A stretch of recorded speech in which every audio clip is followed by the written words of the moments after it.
Wait, no, I can't play this song right now. It still hurts. We gotta change the song. I thought I could do it, but I can't. Hi. It's still too soon. Hi. Hi, everybody. I'll be there in a moment. I sing for you.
Alright, I'm here.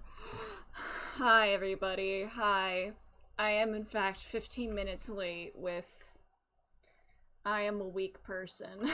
Hi, Bet. How are you doing? I'm sorry, I had to change the music. I thought I could listen to his song, but I still can't. It still hurts. Hi. It still hurts to think about him. He makes me so sad.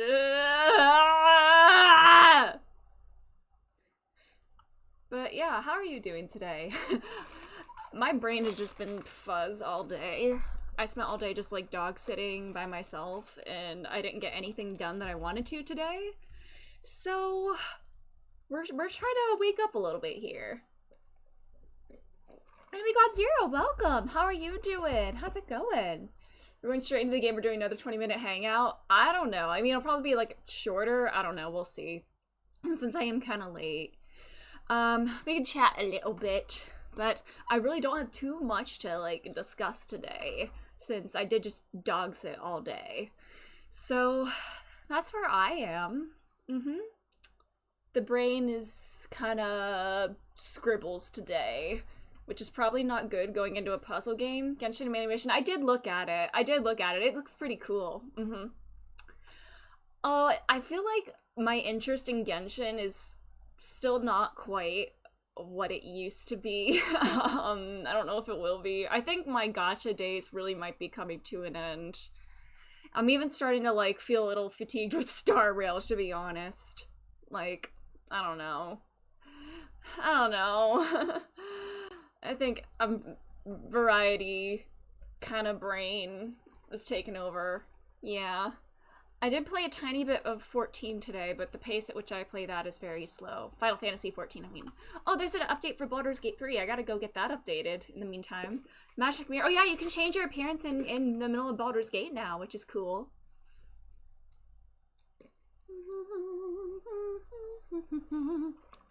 But, yeah. We can hop on right into the game, I suppose. Yeah. My brain does not want to work today. No, Buster, I'm so sorry! I forgot to log into my, Mix It Up, I'm so sorry! I'll give you a free Kiryu-chan. Hi, how are you? I'm so sorry. See, my brain is not working today. I opened the launcher for my sound alerts, but I never actually logged in. Okay, is it gonna work now? Please? Kiryu-chan! There you go, free Kiryu-chan for you. Hi, how are you doing? I think I do want to make that up. I stay at the waiting room moved if we're going into the game. Okay, yeah, probably I'm gonna head into the game relatively soon. So, yeah. It wasn't free. Well, I gave it to you at least, you know. It happened. And the exchange happened. But how are you? I was just thinking about... I just realized I'm listening to somebody named Kazuma sing that song, the Baka Mitai song. His name is Kazuma. what is it? If there's a video game character with the name Goro or Kazuma, there is a 100% chance that they will ruin my life. So we're still suffering. It still hurts. Let's hop on in. Now Goro is singing. I need Goro Akechi in the music video for this. I need to see Goro Akechi in the little jumpsuit doing the thing and the roller skates. And then I need to see Kazuma Asogi singing at the bar. Dame. String Theocracy. What is that? I don't know that song. By me? Is this the right one? Alrighty, thank you. Thank you. Me? Yes. Ooh, this feels very cozy. Cute. Yeah, I feel like my brain still needs to wake up. This is my second coffee of the day, but I feel like the first one did not have any kind of effect on me whatsoever. I couldn't barely sleep last night.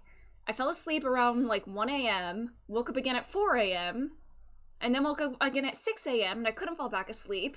I took 2 naps this morning, and then I had coffee, and it barely did anything for my brain, so I've just been a mess all day. So I apologize if I'm kind of out of sorts. But yeah. After this song ends, I guess we'll hop into the game. I wanted to work a little more on my me did some songs for Ruina, which is what your stuff says. Oh, thank you. I do like this. This feels very cozy. I like it. I also feel attacked because I saw a meme on my Twitter feed today that said, you finish the games you own before buying new ones, and I've accepted that's never gonna be me. I'm staring at my library right now. This is like every day now. I just open Steam, stare at my library of incomplete games, or games that I've not even started. Then I go to the store. Look at the sales. That's me and Hollow Knight. Same! Hollow Knight is one of the games that I own, and I'm going to play at some point. Hello, Ash! How are you doing? Yes, it's DGS time! We're probably gonna finish episode 3 today, and probably start 4. I don't know how long episode 3 is, but, well, we should finish it today, I'm guessing. And then, depending on the time, maybe start in 4. You're on the final boss. Nice, nice. But yes, I'm excited to see him. I'm blazed. I know, I'm like, this is really happening. I feel like the brain rot is really kind of taking over.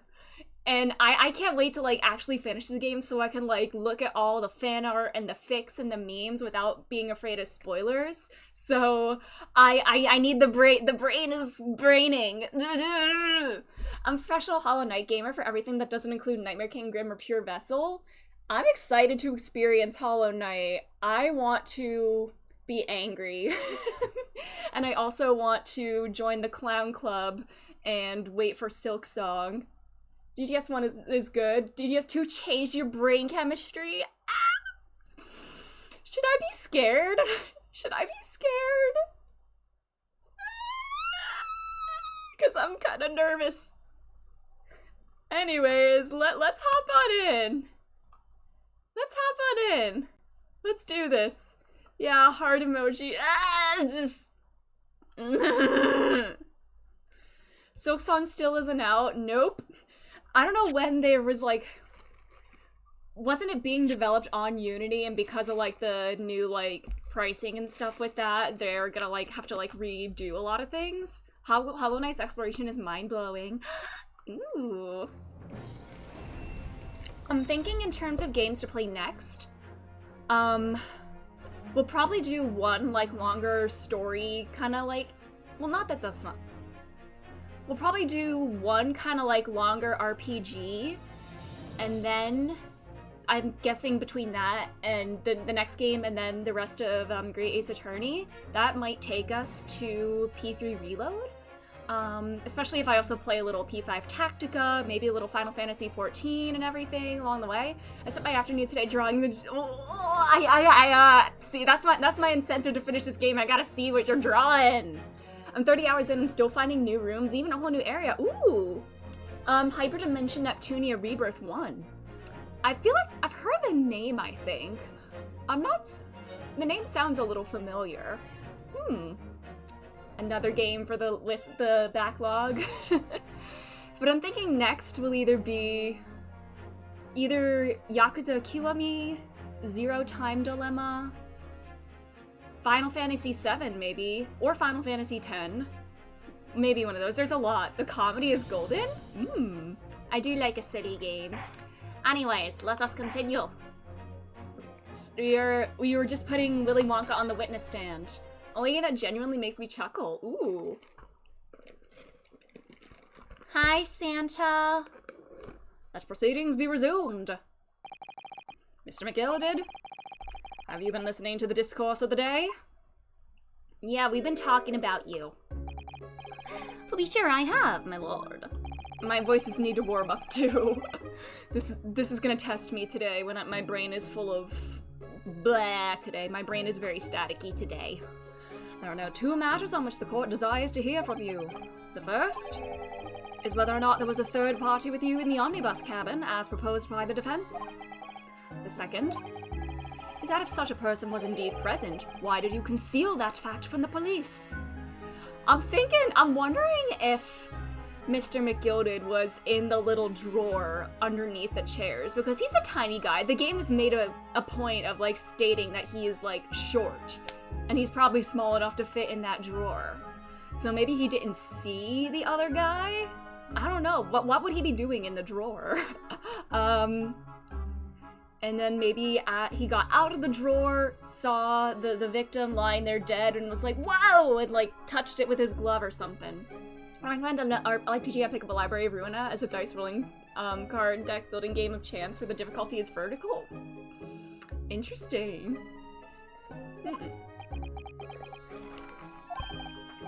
Egad, no, 'tis not in my nature to hide anything at all.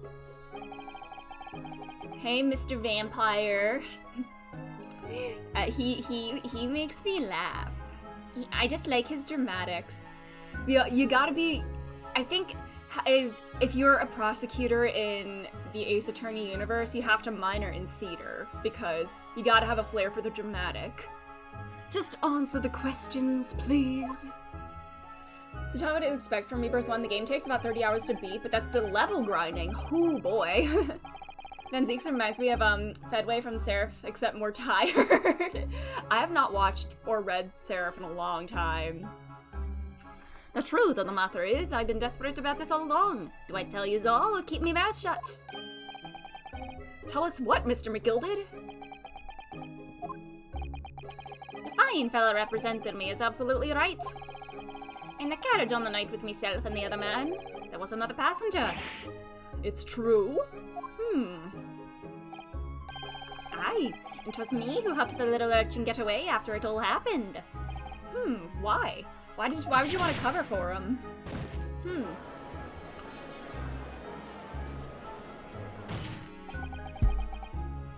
Angry man. No, Magnus McGilded. That convenient excuse can't save you now. But it would explain the blood on the hands. I'm truly sorry, so I am, Lord Van Zeeks. I'm sure you'll be wanting to know why I said nothing when I was taken in by the police. I do be having a very good reason, I assure you. Which was? Well, the little child was just in the wrong place at the wrong time and not in any way involved, you see? Huh? Huh? A child and not involved? If the police had known the wee one was there, they'd have assumed she'd done it. They'd have hauled her into this here courtroom just like myself. I was only trying to spare her that. Young hearts and young minds are easily damaged, my lord.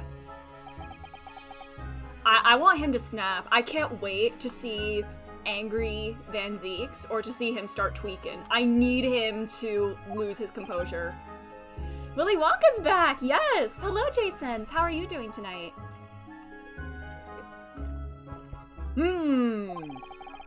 And who was this young child of whom you speak? That? I don't know. You don't know? Aye, well, the wee thing just happened to be in the carriage that night. I never saw her before or since. Objection! His objections sound very angry. And I said I can't wait until he starts twerking! Well, that too. That too. Yeah. I'm just see him twerking all covered in oil, you know? I think that would make court very entertaining. We have absolutely no reason to believe this man. The prosecution calls for the witness's statements to be disregarded by the court. Better than this morning, power company had a planned power outage. Oh no! They don't work for him. Oh no, I'm so sorry. But I hope everything is okay now. Yeah, he just said the child wasn't involved, but maybe he's just making assumptions. Maybe he's just assuming that kids can't commit murder. You know, I wouldn't be surprised if the urchin isn't here in this courtroom as we speak, listening to the proceedings. Huh? Uh-oh. What? Is someone making a dramatic entrance? Please tell me someone's making a dramatic entrance. Please, is the kid making a dramatic entrance? What's going on? Be careful, Mr. Naruhodo. Cover your face. Bailiff, don't let the accused escape. Secure the omnibus. I hereby call it emergency recess. Bailiff, ensure the defendant is in custody and clear the courtroom.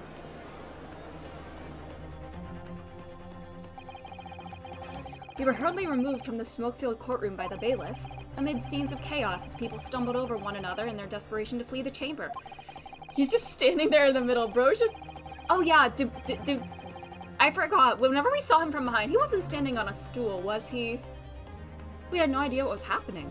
All I knew was that for the time being, at least, the trial was suspended. To be continued. I should have just gone to this point last night. I didn't know how much longer it would be, though, but it's fine. Well, that's it. Stream's over, y'all. We did it. Okay. Part 3. I'm assuming part 3 is going to be the last part of this trial. But anyways, let's go. Wow, what a great stream. Alright, time to play some Baldur's Gate 3 now. And I'm gonna make my 5th tab. What on earth just happened in there? It was sounding like a gunshot or something. Mr. Naruhodo, I've managed to find out what happened. Mr. Soto! I was told it was an advanced form of smoke grenade, a type of exploding device that releases smoke. A smoke grenade? It sounds like the sort of thing ninjas use. They're just making sure everything is safe now. I think the trial will start again before long. But who would have done something like... Was it one of the jurors? What if one of the jurors is the kid that was on board? I don't know. The police managed to catch someone who was trying to flee the courtroom, apparently. Flee the courtroom? Why? Well, it's a young girl of around 15, I hear. Uh-oh. The other passenger? We know a girl who's around 15. But she was going in, she got off in Hong Kong, right? Pavlova? Cause there's no way she's here to haunt me. No, no, no, no. No. My thoughts exactly. It's not Regina. What, Regina Berry? she's from a way different case. Or are you talking about the blonde girl, Nikolina Pavlova? So he wasn't lying. Oh, what's become of Mr. McGilded, actually? There are so many things I need to ask him about, but he's not here. I think he was summoned to the prosecutor's antechamber to answer questions, along with the young girl. Who is she, I wonder? And what was she even doing here at the trial? She was taking a huge risk, and for what possible benefit to herself? Oh, you're talking about Regina Berry. I see, haha. There's another matter that's troubling me. What's that? The 20 pence. Oh, I mean, if everybody paid 5 pence to get on, was she a stowaway then? According to the coachman, Mr. Beppo... She's escaping Trilo. You know what? I think that's fine. Let her run away. She can do whatever she wants to get away. He took 4 passengers that night at a fare of 5 pence each. That comes to a total of 20 pence exactly. I love that cute little animation. She's so smart. Chisato's so smart. I love her. But now it seems there were in fact 5 passengers. And one was a stowaway just like you were, Ryunosuke! I think time traveling away from pervs is acceptable. Agreed. So true. Which means the figures don't seem to add up again. What if this kid was in the drawer? What if this girl was in the drawer then? She's right, that is strange. Counsel for the defense, kindly proceed into the courtroom. The trial will recommence in 5 minutes. Oh, thank you, officer. We'll go in straight away. Well, whoever she is, I imagine this young girl will be asked to take the stand and testify now. I really can't imagine what she's going to say, but it could alter the whole direction of the trial. We'll know soon enough, Miss Chisato. Yes. Giggles and kicks my feet. I swear to God, there's no way it's her. There's no way it's her. She's in Hong Kong. Oh, is this her? Dressed like a little page boy? The blonde hair. There's no way. There's no fucking way. There's no fucking way. No. No, no, no, no, no, no, no, no, no! There's the young girl next to Mr. McGilded. Look, she must have been the one who caused the disturbance before. She looks like a little scamp. Well, after that rather eventful recess, the court will now resume the trial of Mr. Magnus McGilded. Now then, Lord Van Zeeks. My lord. I believe you have established the cause of the smoke which veiled proceedings earlier. It seems to have been an advanced form of smoke grenade, of the sort typically employed by the army. Then how did this child come in to acquire this? Good gracious, the army? What in the devil's name? It was an elaborate attempt by a young girl to cloak her escape from the public gallery, but she was caught. And now occupies the stand. The hair color doesn't look exactly the same. Like, Nicolina's hair was more like platinum blonde, I feel.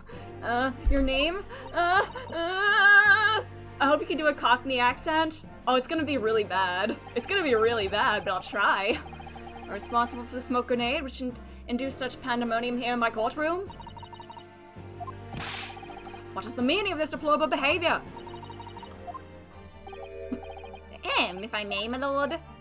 Yes, Mr. McGilded. I think perhaps I ought to explain here. Why is it that this wee lass here was in the first place, and why she started to bolt like that? 'Tis all tied up with the events of that night, so it is.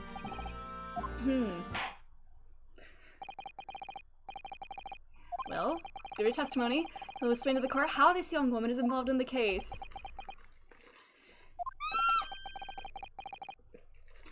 Just what did happen that night? It's not like a defense lawyer needs that information or anything.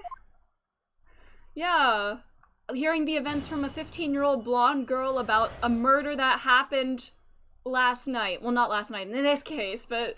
On the night in question, I took the back seat in the omnibus and promptly nodded off. Then, begorra, a loud thud and a wee scream woke me up at the fair start. There was a fella collapsed on the floor at me feet, so I sat him up on the seat across from me. Then I turned to find out where that scream had come from, and bless my soul, what did I find? There was a child in there all curled up in a ball, hiding her wee self away.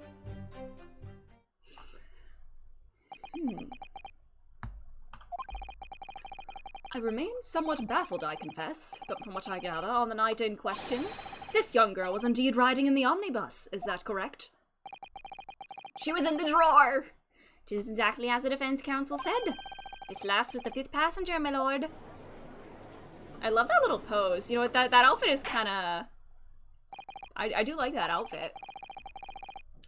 Let's cross-examine, let's do this. Yes, my lord! Or rather, no. I have no idea where to start. Bro is staring right at me. He's looking to the player for help. He has been strangely quiet, Mr. Vampy. Okay, you took the back seat. Hold it! By backseat, you mean... I love that sprite so much. He just looks so, like, no thoughts in his head. He's just, like, asking anybody for help. And when you first got on the omnibus, were there any other passengers already on board? There were not. The cabin was empty and there was no one on the roof deck either. You were the first passenger, as it were. I see. He is so silly. I love him.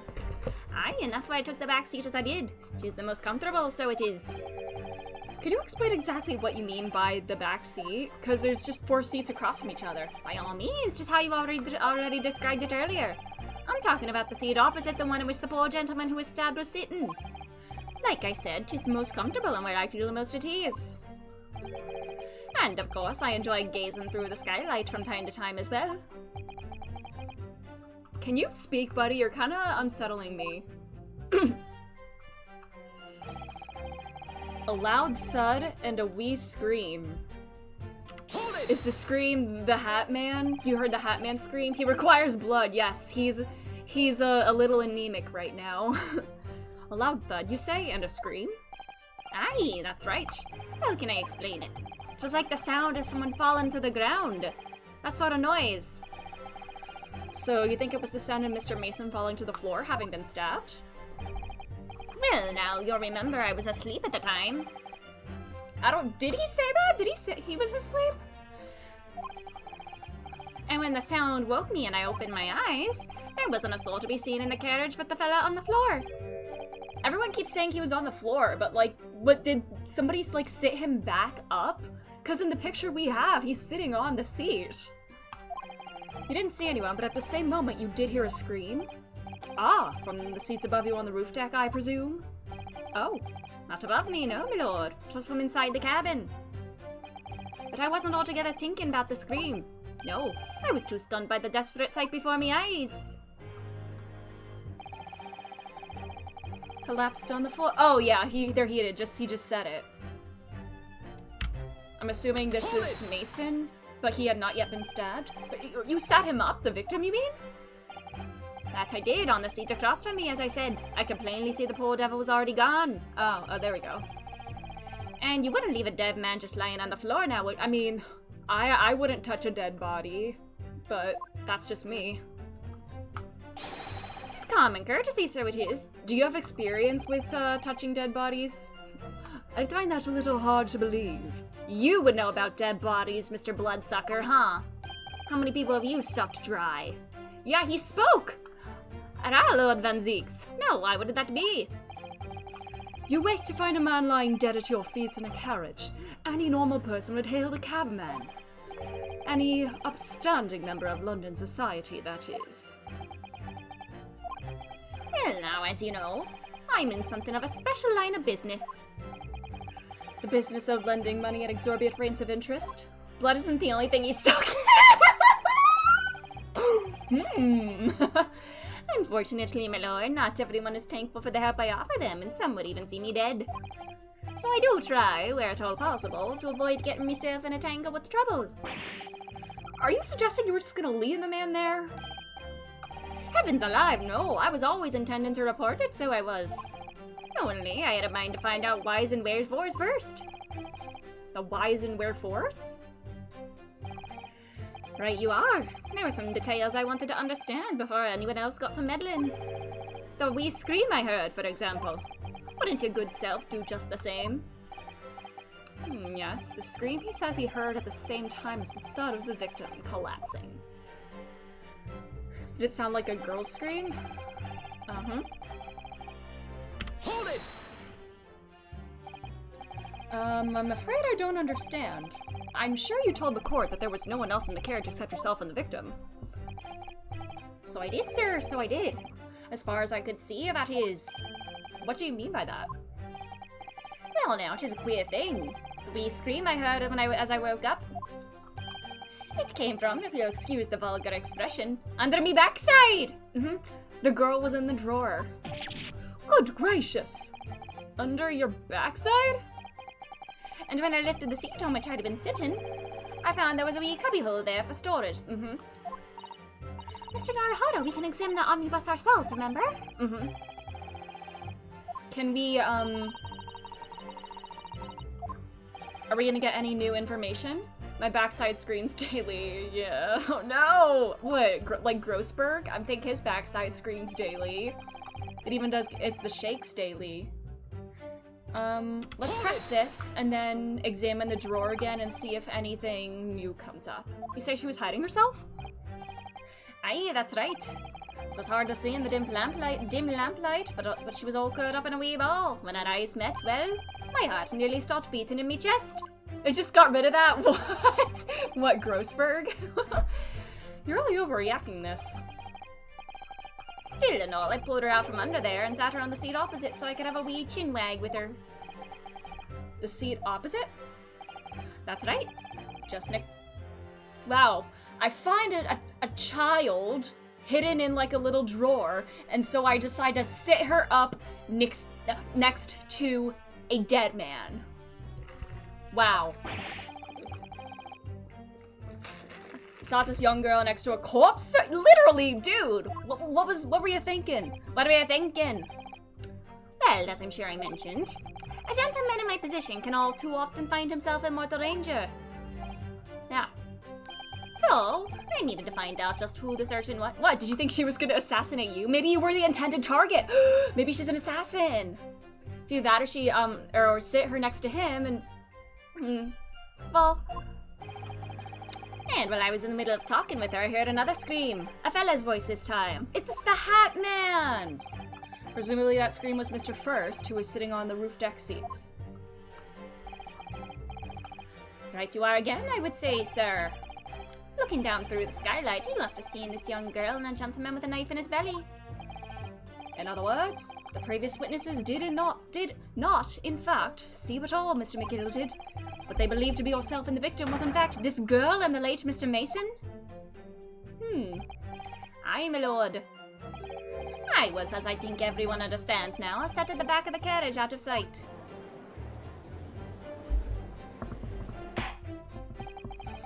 It's certainly plausible.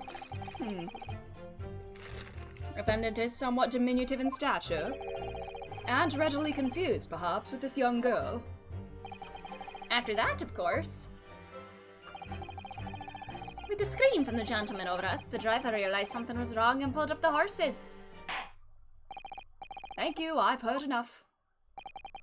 The events as explained are clear in my mind. However, at least one conundrum remains. Who is the girl?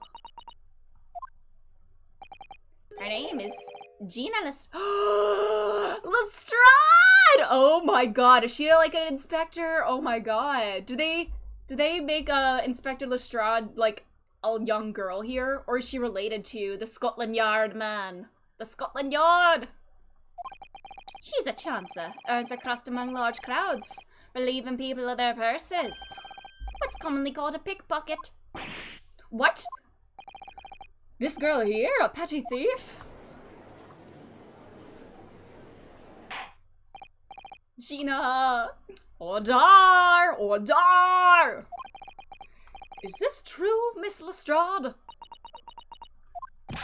Miss Lestrade, you will answer the question. Oh! Smoke cannon! How dare you! What is the meaning of this?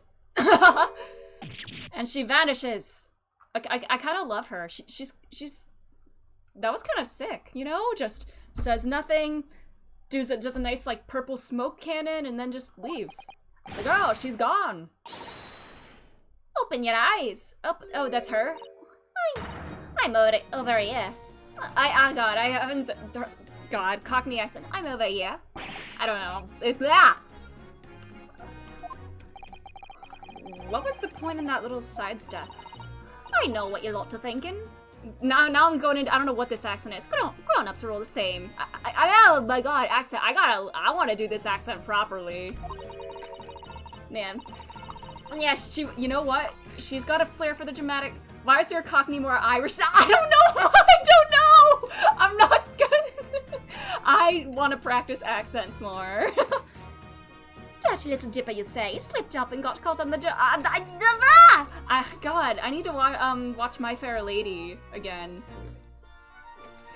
I know, maybe she has a future as a prosecutor since she's got some dramatics. She got herself backed into a corner, so she knifed the gent. I need to practice this. Go on, that's what's in your heads, ain't it? Ain't it? Nah! I know, the gilded, my ear. This is a court of law. Oh. You know what? I kind of love her. I kind of love her. Look, knives. Knives are for cowards. Only thugs use weapons like that. All I need for what I do is these fingers. I'm a professional, alright? Maybe not in your eyes, but I got pride in what I do. I need to really work on that. I guess you don't count smoke guns among weapons for thugs. She didn't even move that time. Yeah, you know what? She's so real for that. I kind of love that. Oh, this? Yeah, this is in a bag I lifted the other day, down where they keep the four-wheel drags. It's nice, innit? It's British, innit? I guess I need to say, it's nice, innit? I like pink best. I don't know. Ah! Do not wave that thing in my direction again! He needs another drink for dealing with this shit. So, you admit that you were riding the omnibus on the night in question? Yeah, Zeke's is done. It is alright, lass. You can tell them the truth now. Alright. But yeah, it's just like the Irishman said. The court accepts this girl, Miss Gina Lestrade, as a valid and significant witness in this case. Accordingly, young lady, we'll now hear your testimony, if you please. You'll tell the court exactly what happened in the omnibus on the night in question. Alright, if I have to.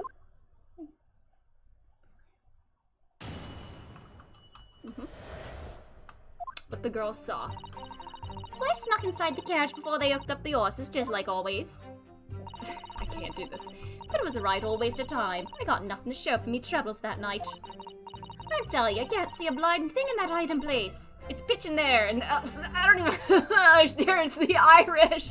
A blind thing in that hiding place. It's pitch in there.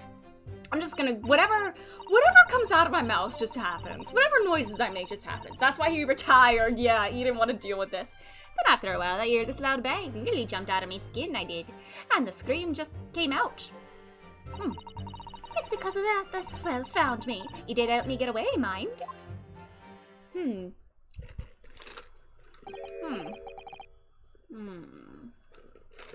let you go.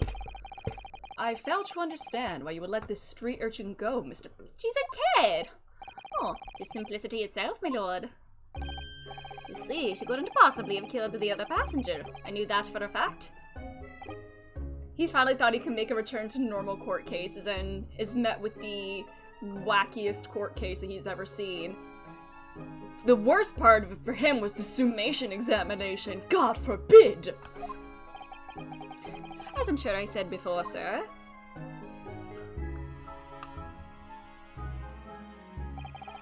I was sitting right on top of the place where she was hiding herself.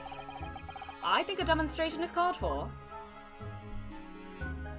Drawer! This is where I was sat that night.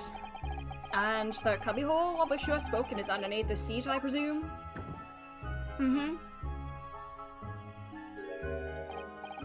Yes. It does appear just large enough to accommodate someone of the girl's stature.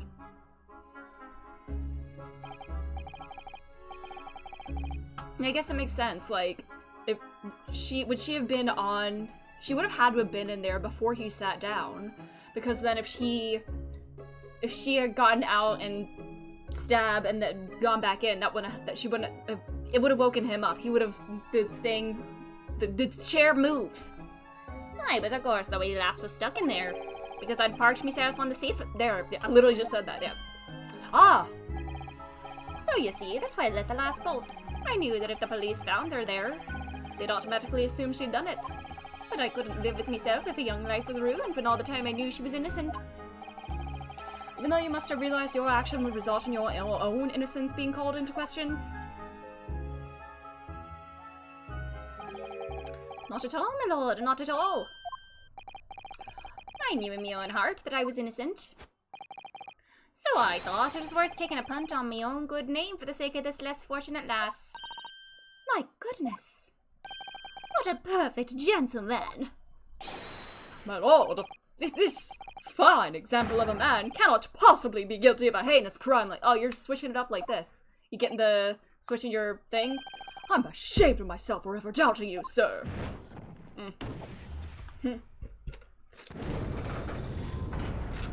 My god, look at this! Whoa! Do we not have to find the real culprit? I mean, I guess that is the defense attorney's job, but in every case in the trilogy, we always unwittingly kinda brought the real culprit to light. With calm, calculated reasoning, one arrives clearly at the truth every time. Oh my god, everyone says innocent! Woo! Oh jeez. Saints alive! All 6 members of the jury are consensual and they're leading to a verdict of not guilty? Mr. Naruhodo, this, well, it must mean... It must mean what? that we're victorious. I don't think it's over just yet, bestie. We've won? Are you sure? Objection! What?! Wow! Bro just did a fan kick! Can I please go back and watch that again? I need to watch that again. I know I can pull up the... is there a replay animation button? Because I need to see that again. I have a mighty need. If the sight of my iron-heeled Wellington offends, pray do forgive the discourtesy. No! I hope I get to see more of that because... that was kind of cunty of him.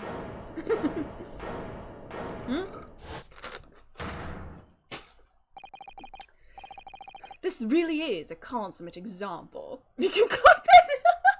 Every time this man finds a new dramatic player. I love bitchy dramatic men! Like, look at this! You can send the spray. I will watch like a 10-hour loop of that. Easily. This is a consummate example of one monumental flaw in British judicial practices.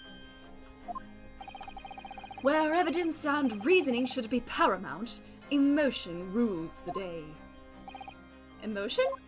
Isn't that kind of what happened earlier too? When everyone like went to guilty, they went out, they're like, oh, I just feel it. And I guess some of them had like their reasonings and the inconsistencies and whatnot, but still. The witness's latest statement gives us a clear insight into his true nature. What do you mean, his true nature? Do you really think Scotland Yard would have made such a glaring omission? After the incident, the omnibus was comprehensively searched by officers of the police.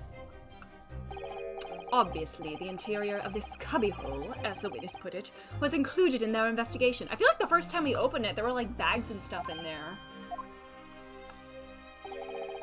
The compartment under the posterior seat was full of the coachman's belongings. It's noted in black and white here in the police report. Good lord! The evidence has been tampered with.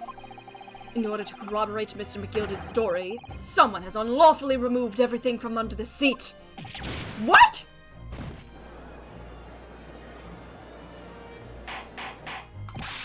Order! Order! How could such a devious contrivance possibly have been effected, counsel? That's a new spray. Naturally, we must acknowledge the deficiencies of the constabulary in allowing this to have happened. However, I assure you, when the omnibus was wheeled into the courtroom this morning, the compartment under the seat was not empty. I wonder if that's what the girl did. She cleared out the bags and stuff. If I, like, check it now, will it be, empty or no? If I go inside now, is it gonna be... Because there were bags in there. Blood on the floor. Mm-hmm. Yeah. They're not there now. I swear they were there before.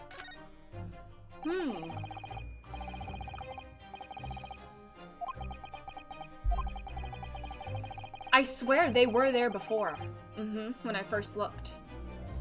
Maybe that's what the girl did. When, like, she threw the smoke bombs, got everything cleared out, and hid away everything that was in there. The World's Fair poster. Or the Great Exhibition. Nothing else in here, right? Is this also, yeah, Crystal Tower?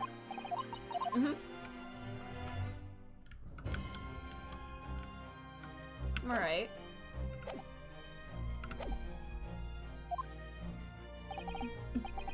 Well, my Nipponese friend. Me? When the carriage was submitted as evidence, doubtless you examined it in fine detail, as would any self-respecting practitioner of the law. Yeah, that's just how it went down. Yeah. We still don't know. Yeah. Pray, what did you find the condition of the underseat compartment to be? Oh, to be sure, the young gentleman will be able to clear this up in a jiffy. There were bags under there, I remember. Go ahead. You tell the court now, fella. Oh, this is all an elaborate excuse by the desperate Lord Van Zeeks. His eyes are doing the, confused thing. Well, counsel, do you have something to say on this matter? How am I supposed to answer? What can I say about the state of that little compartment under the seat? I didn't look! I mean, I know, I swear it wasn't empty, so... The girl took everything and the place was cleared out. I'll say it wasn't, because that's what I remember. I really don't know if giving this answer is helping my case as a counsel for the defense, but as far as I remember at least. When I first examined the compartment, I'm fairly certain there were a number of articles inside it, yes. Are you sure, counsel? That'd be a waste. What are you saying now, you daft doll? I thought you were on my side here. Uh-oh, should I not have said that? What game are you playing? Twitch is being stupid, no! Your task is to defend the man in the stand. Why would you say something to compromise his position?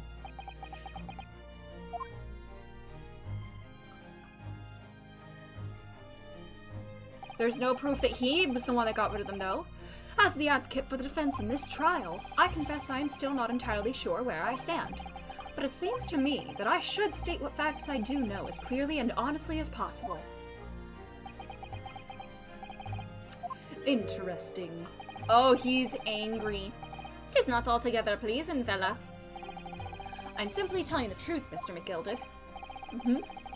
Well, don't forget that you're supposed to be representing my best interest here, lad. Now then.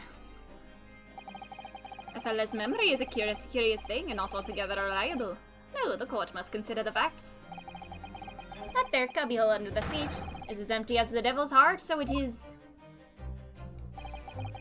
Do you think perhaps it would be in your best interest now to admit that you may have been mistaken? You say the point of this law and facts, and then complain about law and fact. I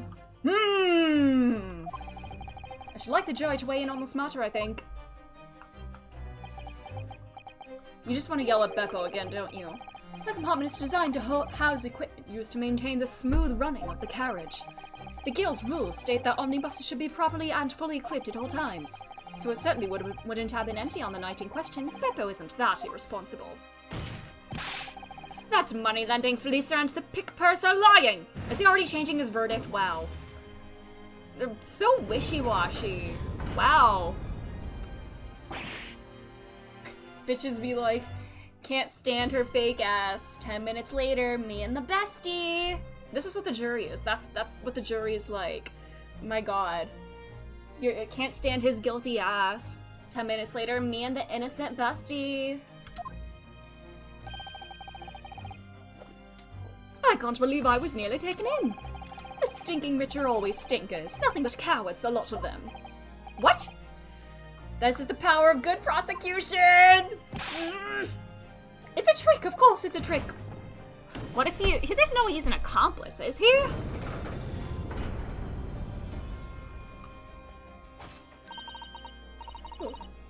Quite so, I must concur here.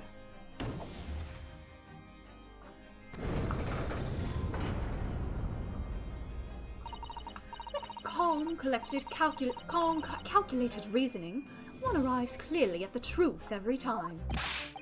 Yes, but every time a different truth it seems.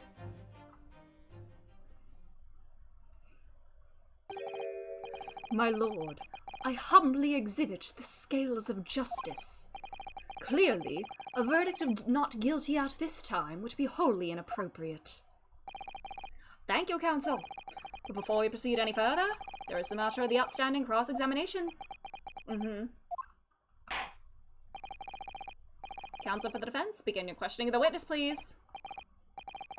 What just happened? The whole balance of the trials has shifted, almost beyond recognition. It's perfectly balanced now, at least the scales are. The Reaper of the Bailey is at work, it would seem.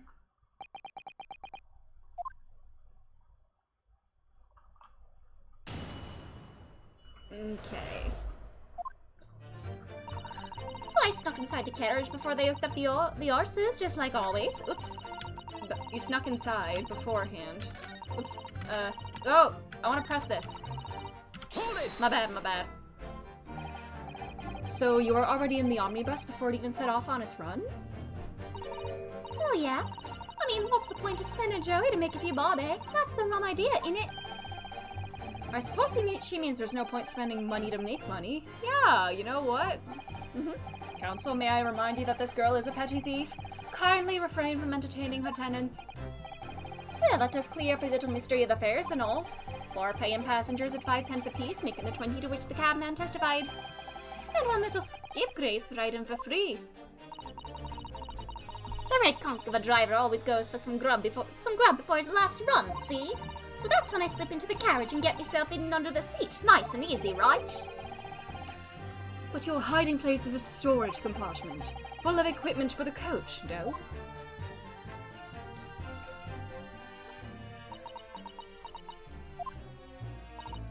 Yeah. There's brushes and buckets and whatnot in there, sure. Now it's turning into New York! Ah! I always chuck all that out and cram it in a corner somewhere. No one ever seems to bother much. And yet, according to the report filed by the police officer who first arrived at the scene, the compartment was full of such paraphernalia. Well, I don't know nothing about that. Like I said, I moved all the stuff out so I could hide under the seat. That's all I can tell you.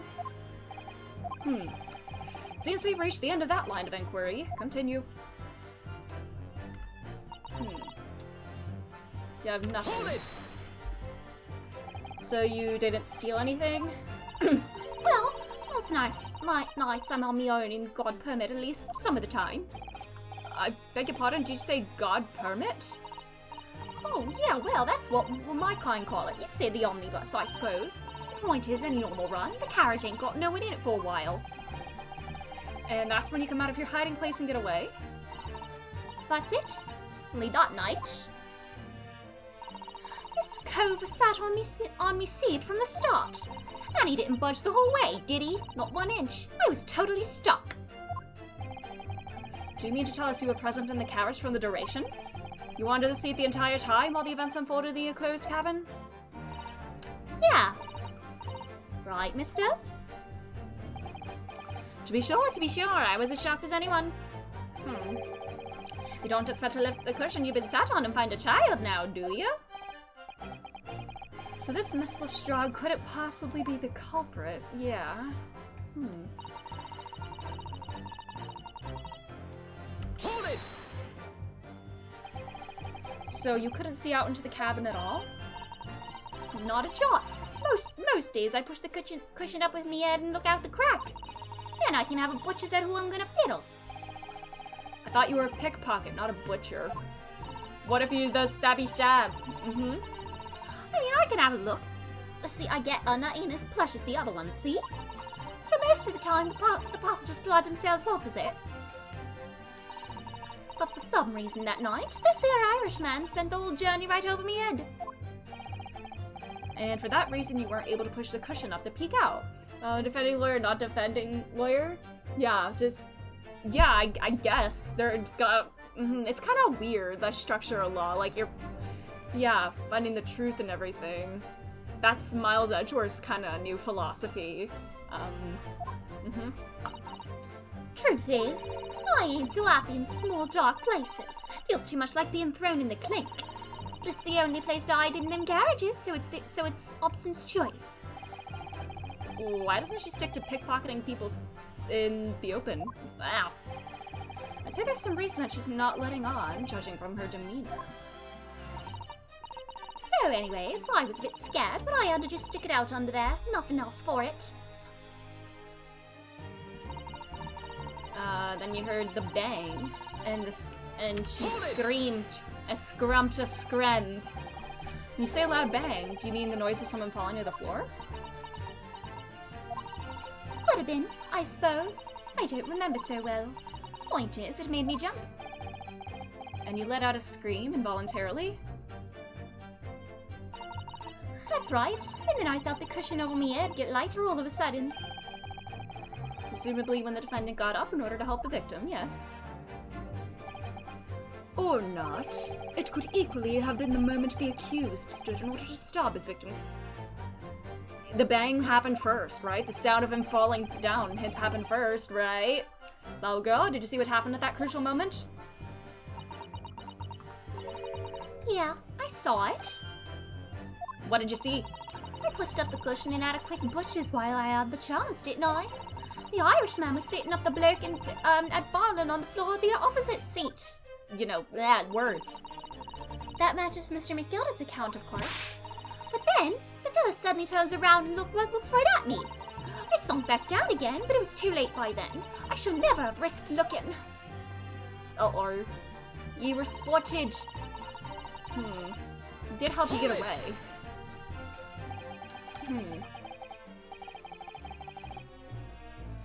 And when Mr. McGilden discovered you, he pulled you out from your hiding place? I was scared stiff, I was. He dragged me out and sat me down on the seat and all. Next to the victim, Mr. Mason? Yeah, the bloke had a knife in his guts. He was still bleeding. Then the carriage lurched a bit, and he ended up falling on. Oh god, that's terrifying. How awful. Both me hands got covered in blood. It made me feel sick as a dog. Both her hands covered in blood? That must be what the rooftop passengers saw. Unless the two of them are making up this whole story about her being under the seat. I don't know. After that, I believe you talked with Mr. McGilden for a while, is that correct? He asked me some stuff. Wanted to know me name, what I was up to and that. Then I heard something from up above. Someone screamed. Yes, Mr. First on the roof deck, one presume? Well, I didn't want no one seeing me face, so I didn't look up. And the horses were drawn up smartish, and this here Irishman says to me, "Get back under the seat. I'll see that you can get away later."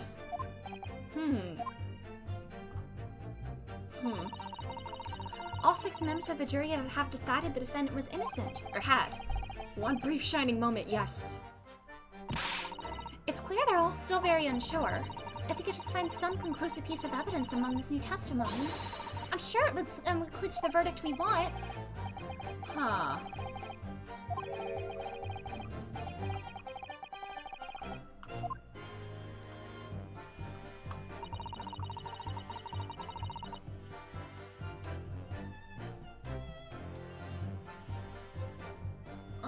I'm gonna look through everything we have.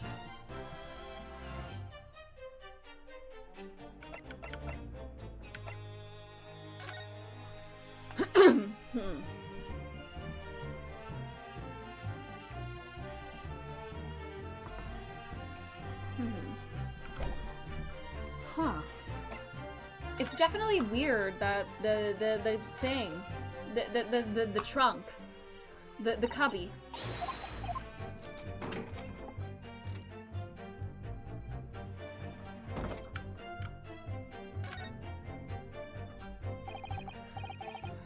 It's blood.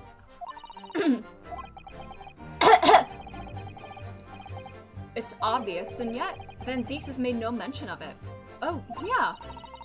I suppose that does seem a little strange. Huh. Was that there before? I don't remember. Was that bloodstain there on the... It doesn't look... Was that there the first time that I looked? I remember seeing this bloodstain, and this one's clearly darker. This one's older and darker.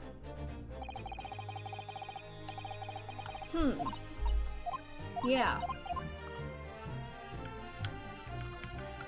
Did he sploosh his wine onto the floor?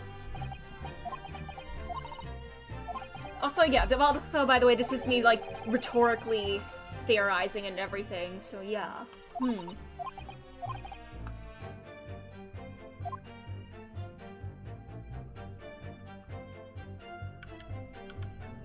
There were bags in there. And I swear that wasn't there. I think I would have noticed that before. Are there any other changes? Huh. It's quite a large skylight. That's the same. We'll have something to do with the new bloodstain, maybe? The bloodstain? Something's up. Oh, no. Go back. There's nothing different on top, is there? The roof. Okay, nothing new up there.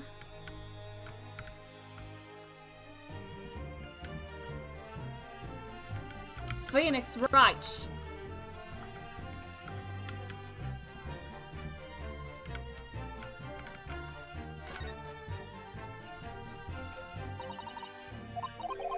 Okay. Is there something about things that are on the floor?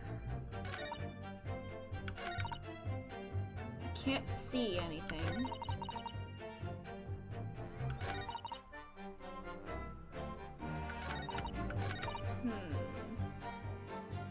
Hold it! I'm gonna go through this. You couldn't see it all. You can look. I mean, he didn't react at all to anything.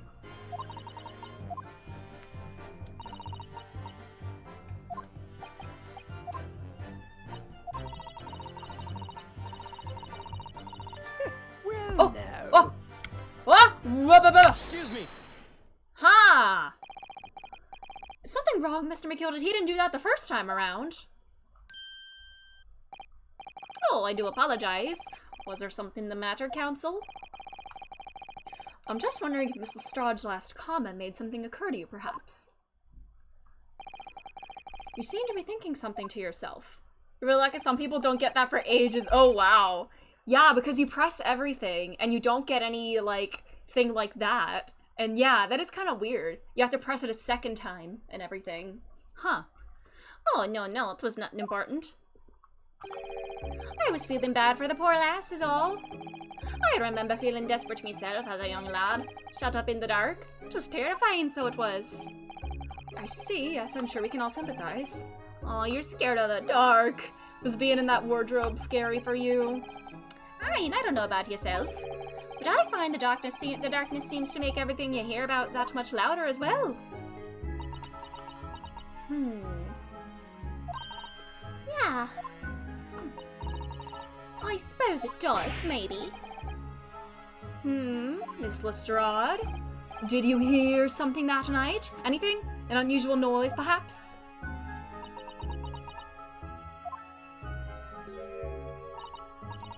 Nah, not really. All I could hear was the Irishman snoring. The Jabbers, there's no need to tell the world on me foibles, you little scamp. What a pity. If only Miss Lestrade had heard something, it might have given us a vital new clue. Yes. I mean, it's gotta be important, right?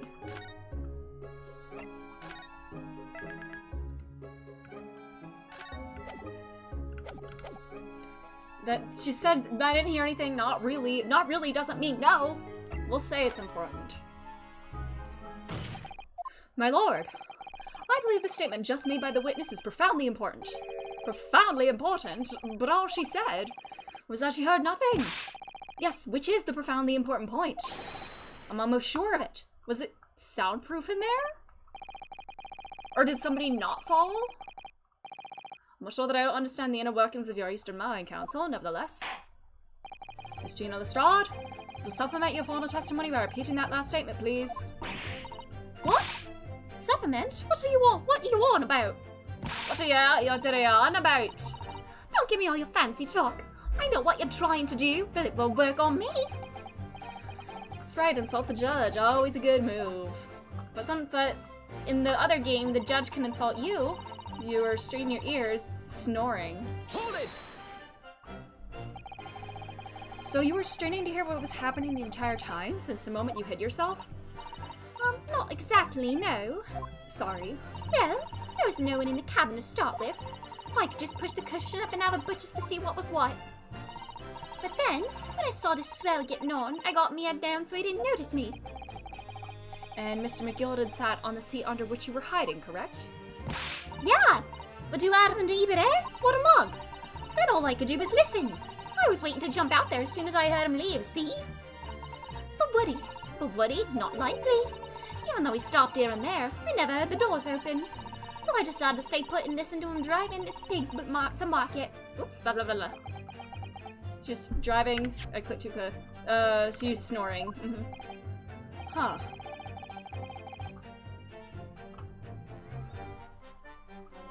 She only heard the snoring then.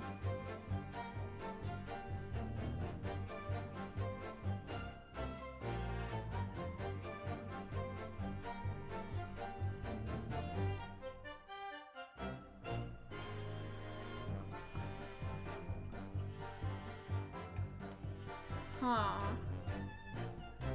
I mean, yeah, I mean, the one juror is kind of keeping track of everything, but can we really trust these jurors, like, to, like, not flip-flop and, like, jump to conclusions? Alright, we were waiting for him to get up and leave. We never heard the door open. She said she was straining to hear what was happening. All she could hear was snoring. And she said she didn't hear the door open. Wait. I never heard the door open. So that would mean after Mr. McGilded got on, she's saying that she didn't hear the door open after that. But the door would have had to have opened for Mr. Mason to get on, right? Unless Mr. Mason was somehow already in the carriage? Like... Yeah. If he, she would have heard the door open when he boarded, right? So the door only opened the one time when McGilded got on.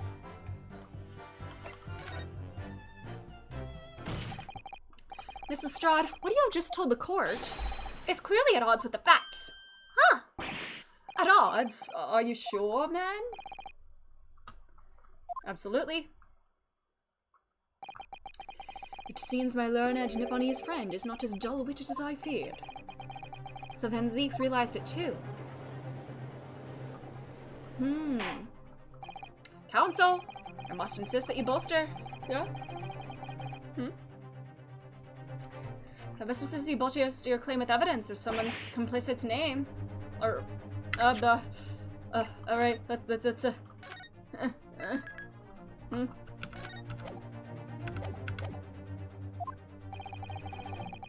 Demonstrate the contradiction. According to Miss Lestrade, while she was hiding in the omnibus that night, she heard nothing but the sound of Mr. McGilded snoring. But think, Ryunosuke, think! Brain blast! She should have heard the door open. Or even the...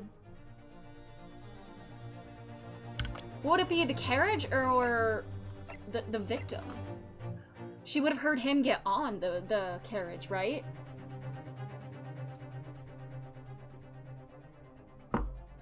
She should have heard him. Does this make a noise when I...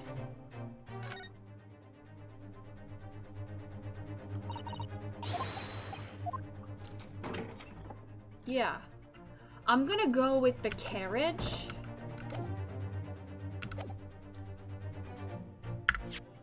I'm gonna go with the carriage and say that she should have heard the door open, because she mentioned that she didn't hear the door open, but if Mr. Mason got on board, she should have heard the door open when he got on.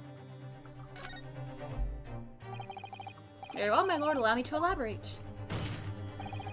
On a particular sound that Miss Lestrade could not have failed to hear on the night in question. The sound explained by this piece of evidence. Take that! Is that not it? It would seem phantoms are at work again. What? Huh? But it's the door! Huh? I guess not. Allow me to introduce you to a sound that will be very real indeed, however. The sound of your death throes! Uh-oh, I have 2 health points left. I know my camera's covering those now. Do we want the camera to cover possibly the evidence or my health bar?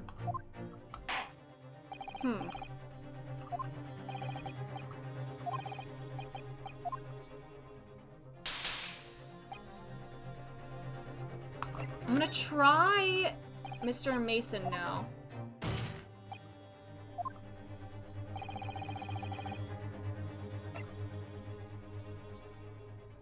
Take that! So it was him. Okay. See, it's like I have the same line of thought, but I just don't know which specific piece of evidence to use, you know? Thrice fired Mason. Yes, my lord. The sound that Miss Lestrade cannot have failed to hear is that of the victim, Mr. Mason. See, I was thinking the same thing. The door of the omnibus, you know? But I guess using him is more specific, I guess. Him getting on the bus. Yeah.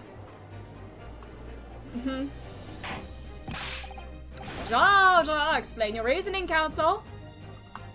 Oh yeah, also don't, like, theorize or anything in, like, chat. I want to kind of, like, talk things out and think things through myself. I don't want to, like, you know, yeah. I'm trying to think this through myself. Miss Lestrade, allow me to confirm something. You claimed earlier that you were the first person to board the omnibus, is that correct? Yeah, of course I was. I got all the drive was in the pub, didn't I? And the next person to board the omnibus was Mr. McGilded. That it was. Not a soul was in the cabin when I climbed aboard. At least not in plain sight. So, you were, to all intents and purposes, alone in the enclosed cabin of the omnibus at that time? Did I not just say as much? I wasn't traveling with anyone else, if that's what you mean. Yeah, I saw him get on, remember? Through the crack under the seat cushion. He was on his own for sure.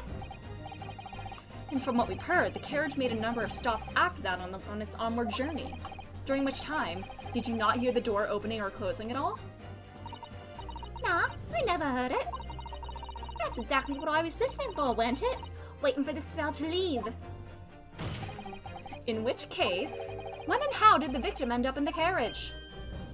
What if this wasn't the scene of the crime, per se? I don't know. Ah! We know that the victim collapsed inside the enclosed cabin of the omnibus. Therefore, Miss Lestrade's statement about what she did or did not hear is at odds with the facts.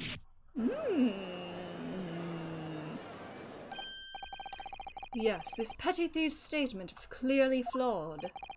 Lord Van Zeeks? Yes, he knew. He knew all too well that there was an inconsistency in Miss Lestrade's statement. It would seem words of thanks are in order for my learned friend. What are you talking about? You have demonstrated matters impeccably. This witness and her colorful statements are entirely unreliable. Her words are convenient untruths, nothing more.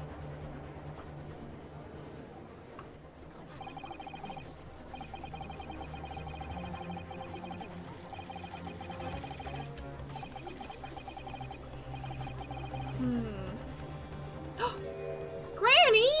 No! Granny! Granny! Friendship ended with Willy Wonka. Dracula. No! Dracula's working against me. She didn't even say anything. I didn't want to judge the dear little mite just because she had some rather naughty ways. But I must say, I can't abide liars. And neither can I. Mr. Foreman! I didn't want to judge the girl just because she has some less than salubrious ways. But I must say, I cannot abide liars! Stop copying Granny!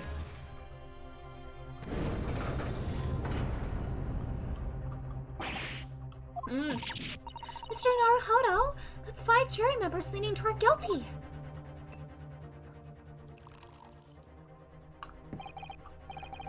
Well, your consideration for others is refreshing, my Nipponese friend. Does he drink 17 glasses of wine every trial, just like Godot drinks 17 cups of coffee? How is he not dead? Well, he's undead if he's a vampire, but... To the considerable troubles you have spared me.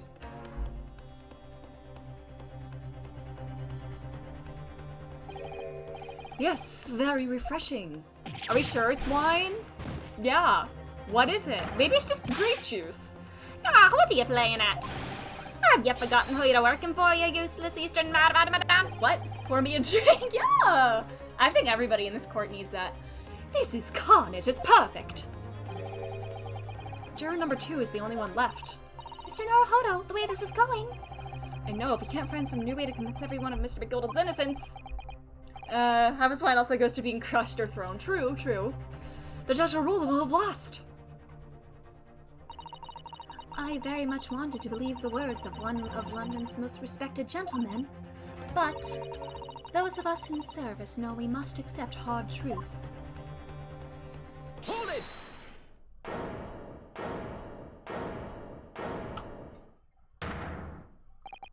Yes! The witness's last statement seems to have revealed a critical inconsistency in her story. However, if we consider the possibility that her statement is in fact the truth, it may shed an entirely new light on this whole case. What are you saying? Counsel! I'm sorry, sir. Whatever do you mean? Counsel, I will not tolerate you attempting to prorogue my adjudication. Explain yourself at once. When the accused boarded the omnibus on the night in question, the victim was nowhere to be seen. Subsequently, the carriage door was not heard opening a single time, as testified by the witness in the stand. And yet the victim's body was found inside the carriage. If this petty thief's words are to be believed, how do you explain the victim's miraculous appearance inside the cabin of the omnibus? I mean, we know the skylight doesn't... The skylight doesn't open. We saw... I just want to check something. The skylight does not open at all, right? It doesn't open from inside. I remember it said that. And it didn't make any comment about it opening from the top. Mm-hmm.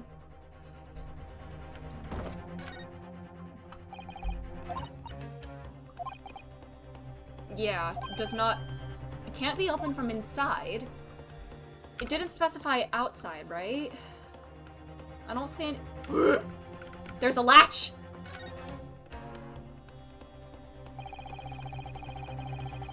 We can certainly see through the opening, in the carriage through this opening, that's for sure.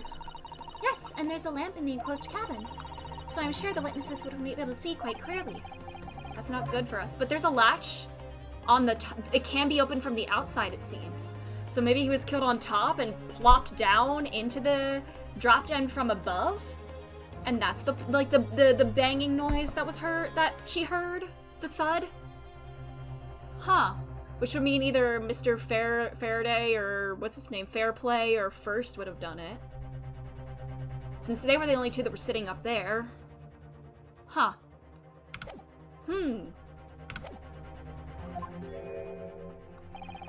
There's only one way to explain how the victim came to be inside the carriage. Or he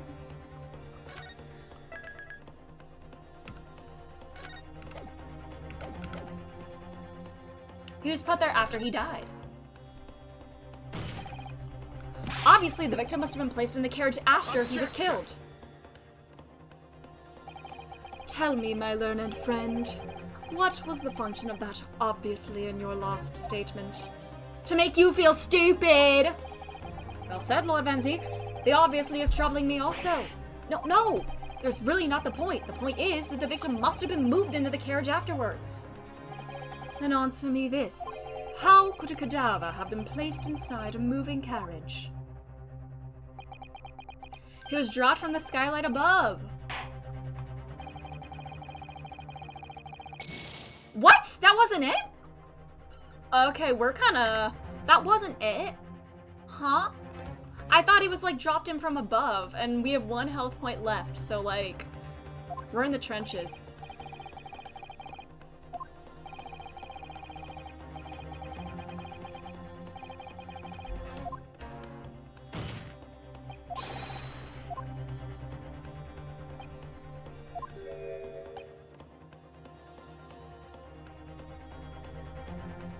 Or who's in there already? But Mr. McGilded would have noticed, right? And the trunk space is only under the 1 set of seats, right? It's not under both seats. And Gina even said as much. Like, that's the 1 seat she goes under. And then, so yeah, there's no trunk on this side. There's...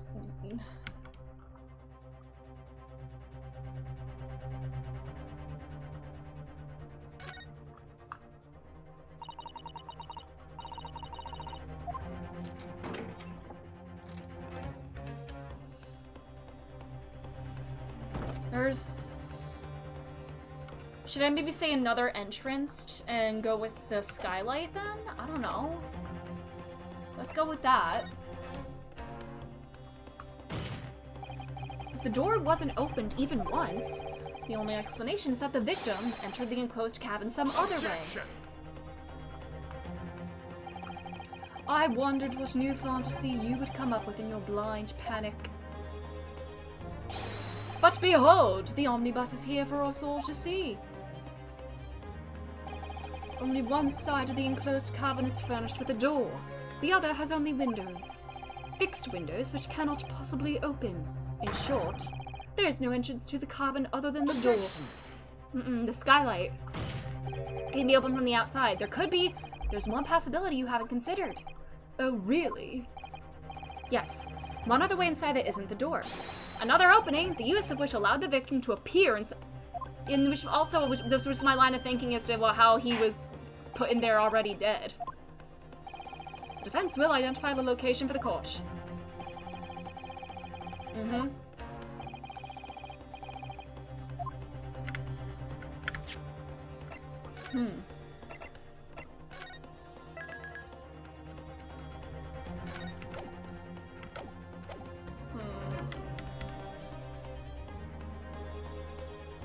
Take that!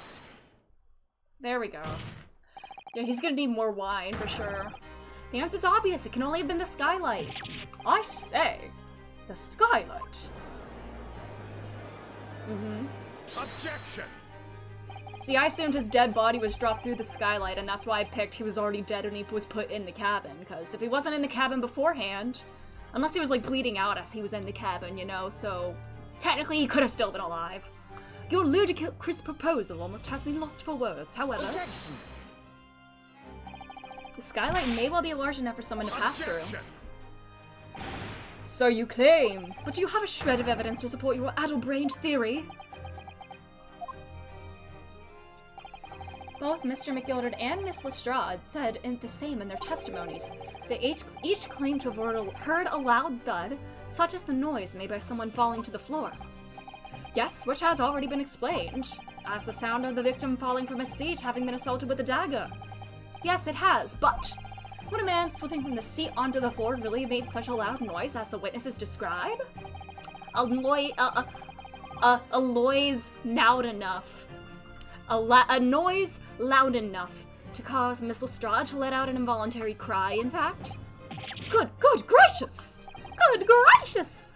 Perhaps, in fact, that was the moment that the victim made his entrance into the cabin. No, let me rephrase that. The victim didn't enter the cabin as such. He fell into it. You're now suggesting that the victim fell from the skylight into the cabin? That's simply impossible.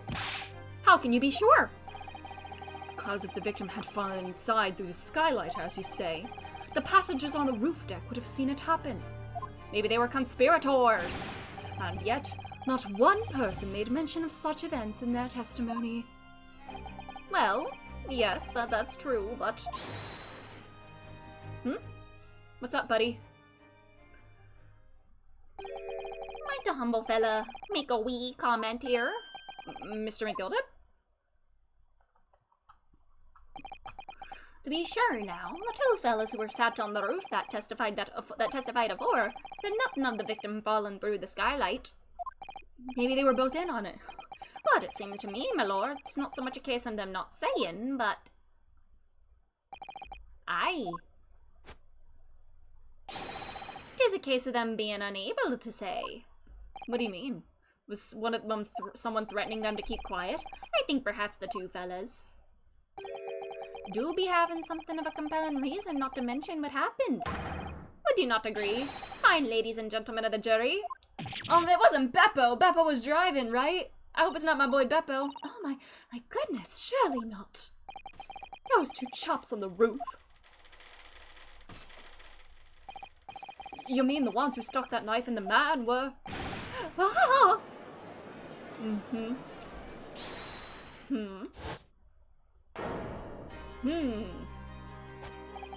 Just what exactly are you insinuating here, you blatterer?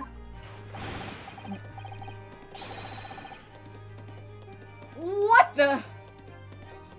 Man, so we did get twerking in the court today, alright. Is this British twerking? Alright. Bro is tweaking. This is a flaming outrage! I've a good mind to give you a blinker in a minute. Can you please stop twerking in the courtroom, my good sir? He'll give you a shiner in a minute, he said, and so will I. Mr. Fairplay? You're effectively accusing me, a city gentleman and a well-respected banker. And me, a very angry hatter, not a mad hatter, 'cause copyright. Suggesting that someone like me could have stabbed that man in the guts? It's a disgrace! It's scandalous, it's munch. I protest in the strongest possible terms. It's right! I protest too, about you rotten scoundrel! I want to see him fight Herlock. Order! This is not the time, witnesses! Will not permit this wanton invasion of the stand. Return to the anteroom at once. But this is beyond reason, my lord. It's outrageous. It's very hurtful, you know. My lord, if I may comment. Go ahead, Lord Van Zeeks. It was the defense that incited this outburst from the witnesses. My learned friend has seen fit to abandon all protocol and accuse the witnesses without proof. Accuse? I never intended to. It seems, young Nipponese, that your command of the English tongue is wanting. Bruh. You propose to this court that the victim fell through the skylight from the roof deck of the omnibus. That hypothesis cannot possibly stand without the rooftop passengers being aware of these events. You have branded these gentlemen liars, who have intimated their criminal guilt. In our British courts of law, that is what is termed a baseless accusation. I know I was rash to put this idea forward without any actual evidence, but you can't just dismiss it without a second thought. Yeah, Mr. McGilda did that. Yeah, I didn't say it. You guys said that yourselves. What are we wasting time for? Get them to testify! I thought there was something fishy about that hat from the moment I laid eyes on the fellow. We have to see this matter through, one way or another. If there's filth and rubbish in our midst, we must dispose of it at once. Testify. Oh my god, the whole court's all rallied up for us. They're chanting. What's happening, Mr. Naruhodo? The spectators in the public gallery, they're in a complete frenzy. Ooh! Mr. Fairplay and Mr. First? My lord. You will take the stand again and make another formal testimony in reference to the indictment brought by the defense. Alright, and before we do that, I need to pee. I'll be back in a moment. I gotta pee. So, yeah, I'll be back in just a minute. Oh my god, perfect. Let's go.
Yes, we are doing it for him. This is why I requested that meme yesterday. Because we're doing it for him. I tried playing his little theme song at the beginning of stream and I still couldn't do it because it still hurts. This is reminding me of the time that was probably at my peak insanity, my peak 2020 insanity. Everybody's mental health was wild in 2020 for many reasons. But I think one of my most insane moment is that I watched Death Note for the first time in 2020. And I knew it was going to happen because I saw spoilers in like 2013 on Tumblr for Death Note. So I knew it was going to happen in episode 25.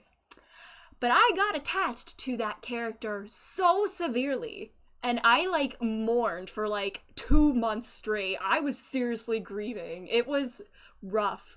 And I would even hold, like, a vigil to, like, commemorate 1 month since watching episode 25.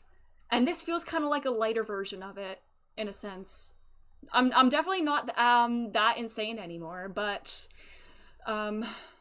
it hurts. It'll get better with time. It'll get easier with time, you know, time heals wounds, as they say.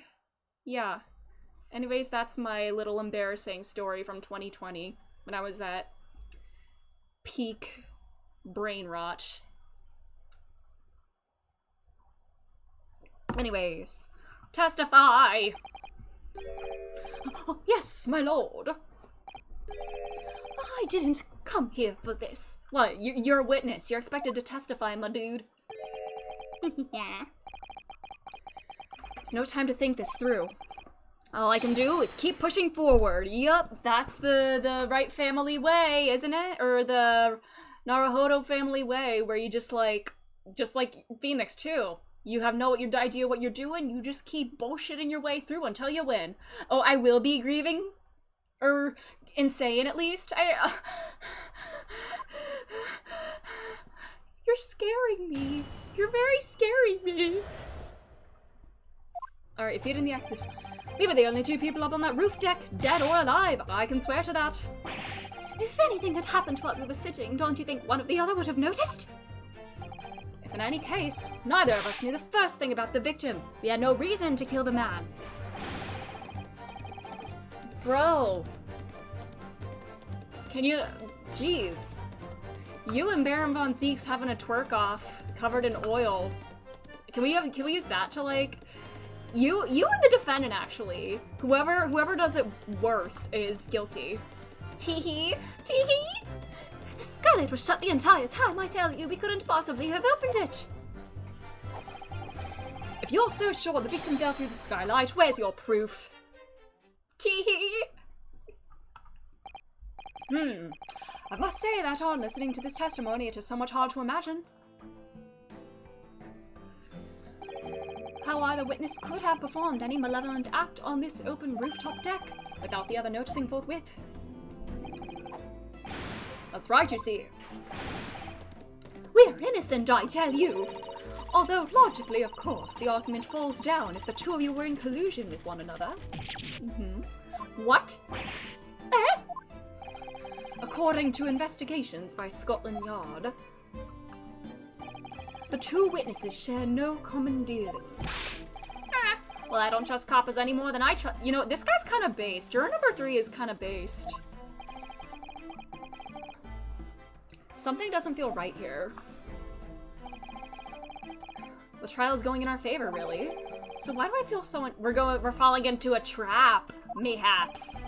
Is Baron Von Zeeks... Why I keep wanting to call him Baron Von Zeeks instead of Barack Von Zeeks? Or Van Zeeks, you know. Is he gonna have a, "You fool, you fell right into my trap" moment, just like Edgeworth did? Alright, here we go. Cross-examination time.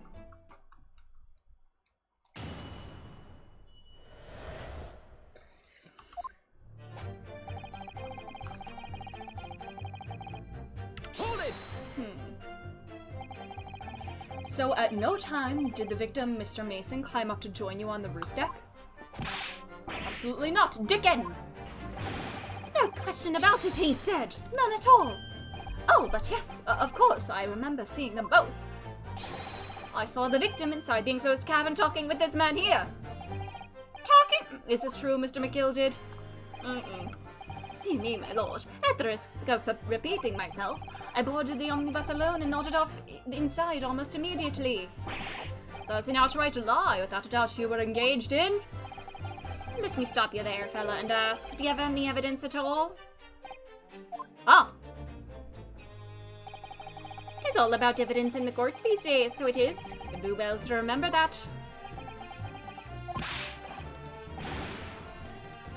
Why did it look like he was twerking on Fairplay for a second there? We got a chipmunk and a horse in the court, my god. I saw you with my own eyes! This is going so well. I love just the over-the-top animations and everything that they do when they're like losing it. I love it. What if you were working together? As juror number 4 suggested. Well, it was on the final run of the omnibus at past 10 o'clock in the evening. It would certainly have been quite dark. Perhaps too dark to see clearly. Is this some kind of a lock? Is this some kind of a joke, he said? Is this what this is? Are you just parroting him? Oh my god, we do have a parrot on the witness stand! Whoa! Oh, perhaps one of the other of you fell asleep briefly? Are you fair dinkum, sir? Are you serious, sir? That's what he said! It's impossible! That's what he said. I'd give you the keys to the vault if you could fall asleep in that bitter cold. And if you did manage it, your eyelids would freeze shut and you never open them again. That's extreme. It was extreme, I tell you! And we had to put up with this because this man had locked the door. Any true gent would have unlocked it and let me in when I knocked. I'm dreadfully sorry about that, young fella. And if the girl didn't hear any other noises knocking, if you knocked on the door, she would have heard. But you see, I was away with the fairies and I didn't hear you at all. That's a lie! I saw you through the glass! You were talking to someone!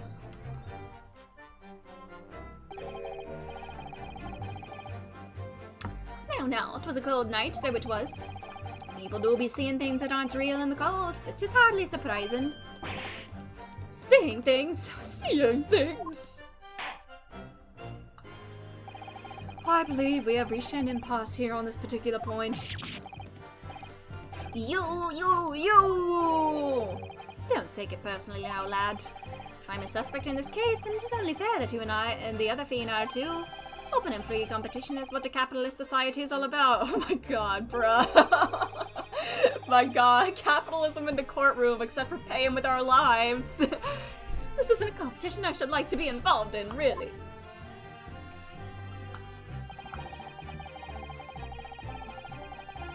You had no reason to kill... I mean, both of you were indebted to Mr. McGilded, but that doesn't necessarily mean that you knew each other. Hold it! Unless... You never met him. Unless... That man... He has a funky hat. Did he make the hat? Was he a client? Oh, Lumen, no! Not once, never. I never met the man before, he said. Never! But what about you? And you, Mr. First, had no prior dealings with the victim either? That's right, sir. Hatters don't have much to do with brickmakers, to be perfectly honest. But he was wearing a hat. No, I imagine not. You see, how many different ways can I put this? Neither of us have the remotest... Well, no. Excuse me. Mr. McGilded, that was a little... Well, now. Yes, counsel, what can I be doing for you for? Did the witness's last statement give you pause for thought somehow? Not the remotest connection. Is that right now, I wonder? What are you insinuating now? Oh, Mr. Fairplay, it has been too long, so it has. Eh? If I'm not very much mistaken, I believe 'tis fast approaching, is it not? Your repayment date. I beg your pardon? You borrowed 20 guineas from me, sir. An unconscionable rate of interest! You tricked me! It's extortion! Well, now, is that a touch of begrudgery, is it? The sort of begrudgery that might motivate a fella to pass his crimes off on another.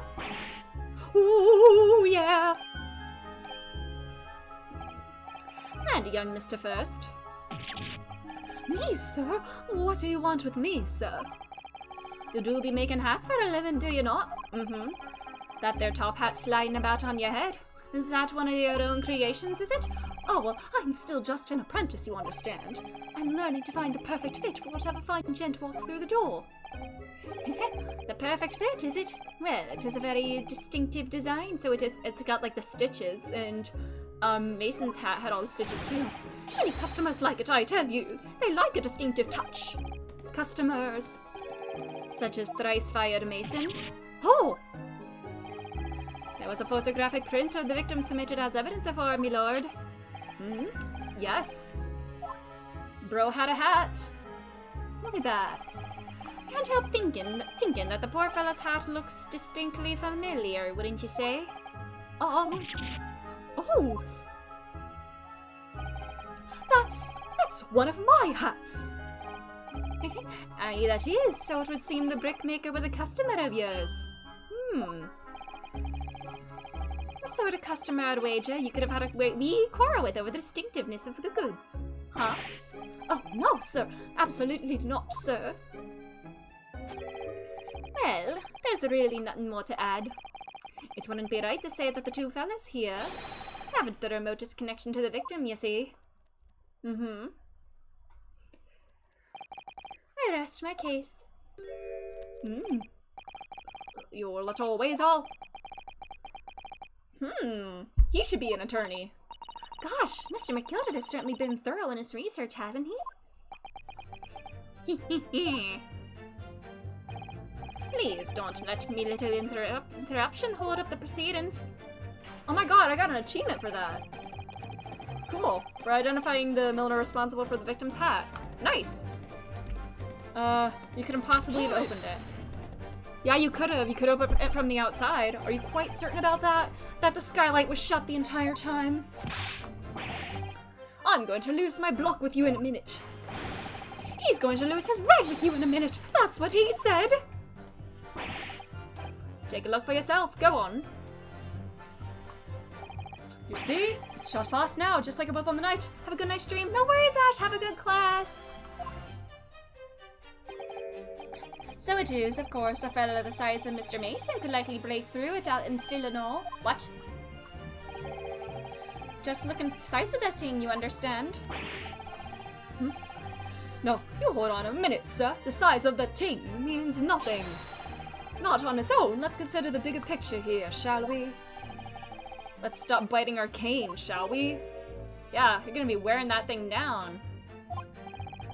I was riding the omnibus on another occasion when, well, like, what the fuck, dude? Why are you telling this to the court? My brother in Christ! Man, I ripped a giant one, and it scared me. The face! His face! This is an unexpected confession, Mr. First. Oh, I just meant to say, well, the point is I tried to open the skylight, you see. Oh, you really stank it up in there. Just my luck, I couldn't make it budge. The stench was terrible. But you can open it from the outside, but not the inside. Everyone was looking daggers at me, sir. I went red as rouge, I did.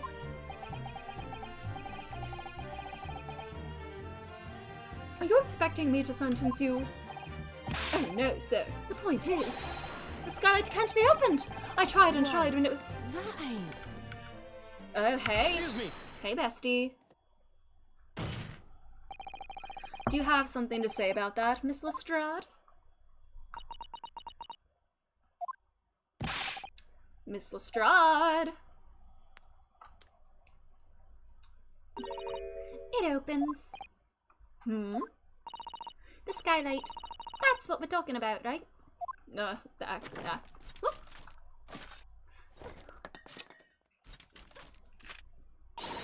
All them skylights open dead easy. More easily than you can load that weapon? She's prepared. That's a lie, I tell you. Otherwise, when I broke wind, I... You can't do it from the inside, you mug. Ooh. Look, a few weeks ago, I was up on the roof deck of one of them drags. And I had a great haul. I mean, I had purses coming out me ears. Miss Lestrade, this is not the forum to be eulogizing on the subject of your criminal activities. Well, anyway, I had a bit of a scare. When I lifted the last bloke's purse, he got wise to me. All four of them surrounded me, so I couldn't hop off the bus and leg it. So what I did was I used a skylight, opened the catch, and jumped right through. What?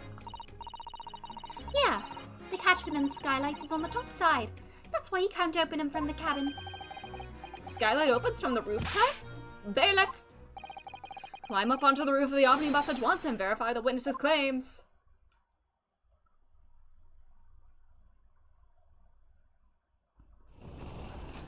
Ooh! Oh! Oh, my hat! She's so cool. See? She's so swag.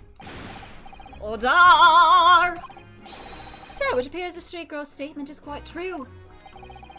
I don't believe it. The skylight opens. And from the roof deck. Mr. Naruhodo!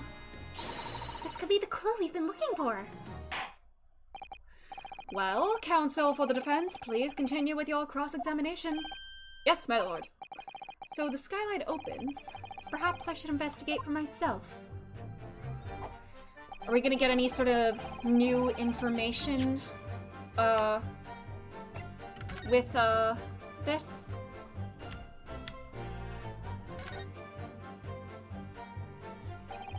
So the skylight was fastened shut before, But now the catch has been undone, we should be able to open it.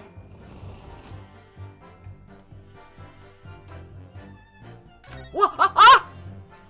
Who?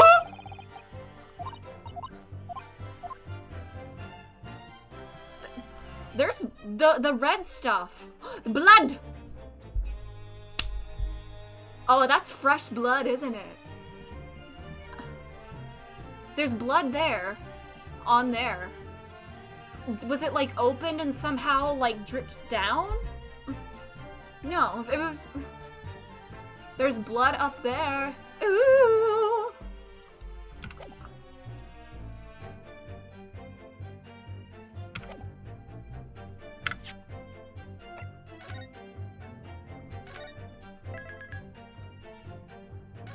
I'm gonna try presenting this with the, now that I've noticed. No, I'm gonna press first, because just to be safe. Proof. I mean, there's the blood on the thing. I came here to say what we saw, I tell you. But you call us both shysters, brand us criminals. You call us liars, that's what he means. As it stands at the moment, there's no hard evidence that incriminates yourselves, now is there? I believe we're in much the same position as one another here. Rarg! Okay. So I guess I should just present the, I wonder if these two men really were involved in some way. Couldn't say, I mean, I don't really know anything about them, do I? I don't know anything about him either.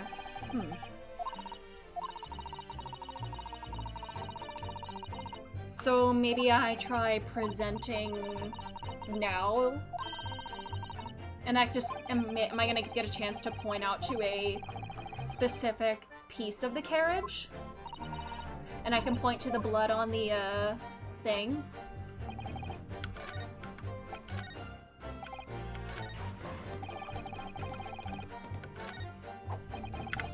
Alright, I'm gonna try that.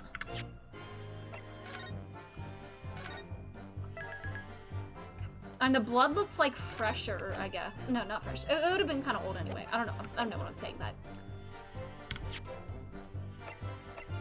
Objection! Oh no, that's not it. Oh no, that's not it. Oh no. See, I'm losing my last badge. Nothing strikes me about it. Okay. I can't hit pause. Oh, there we go. Alright. Oh, yeah.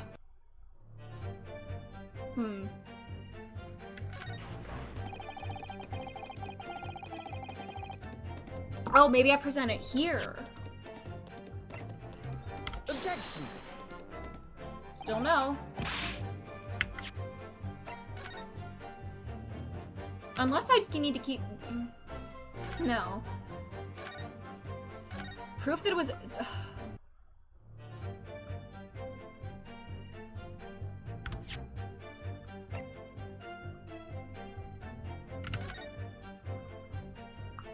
What if I look at it from underneath now? Maybe I need to do that, actually. Maybe I need to look at it from underneath.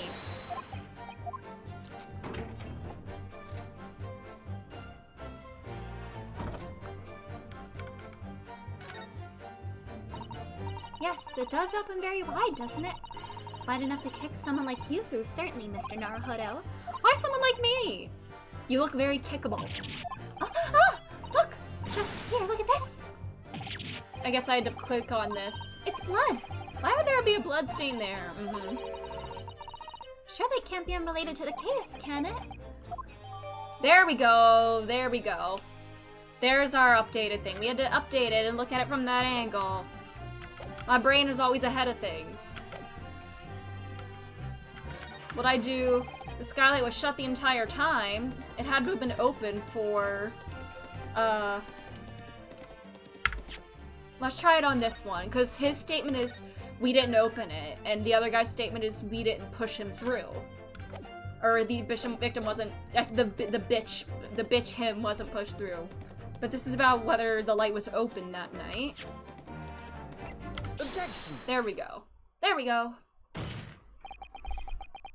On the night in question, the victim was fatally stabbed in the stomach, and immediately afterwards, the victim's body was pushed through the skylight into the cabin below. Those are the facts, and the irrefutable proof remains clearly visible in the omnibus that stands before us today in this very courtroom. What? That's utter humbug.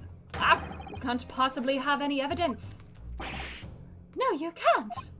I mean, we didn't do it, I tell you. It's impossible. Irrefutable proof here in this courtroom. Counsel, my lord. I believe everyone would appreciate a little clarification here, Where exactly within the omnibus is this evidence to which you allude? We'll point out what it is that proves the victim fell from the roof deck through the skylight.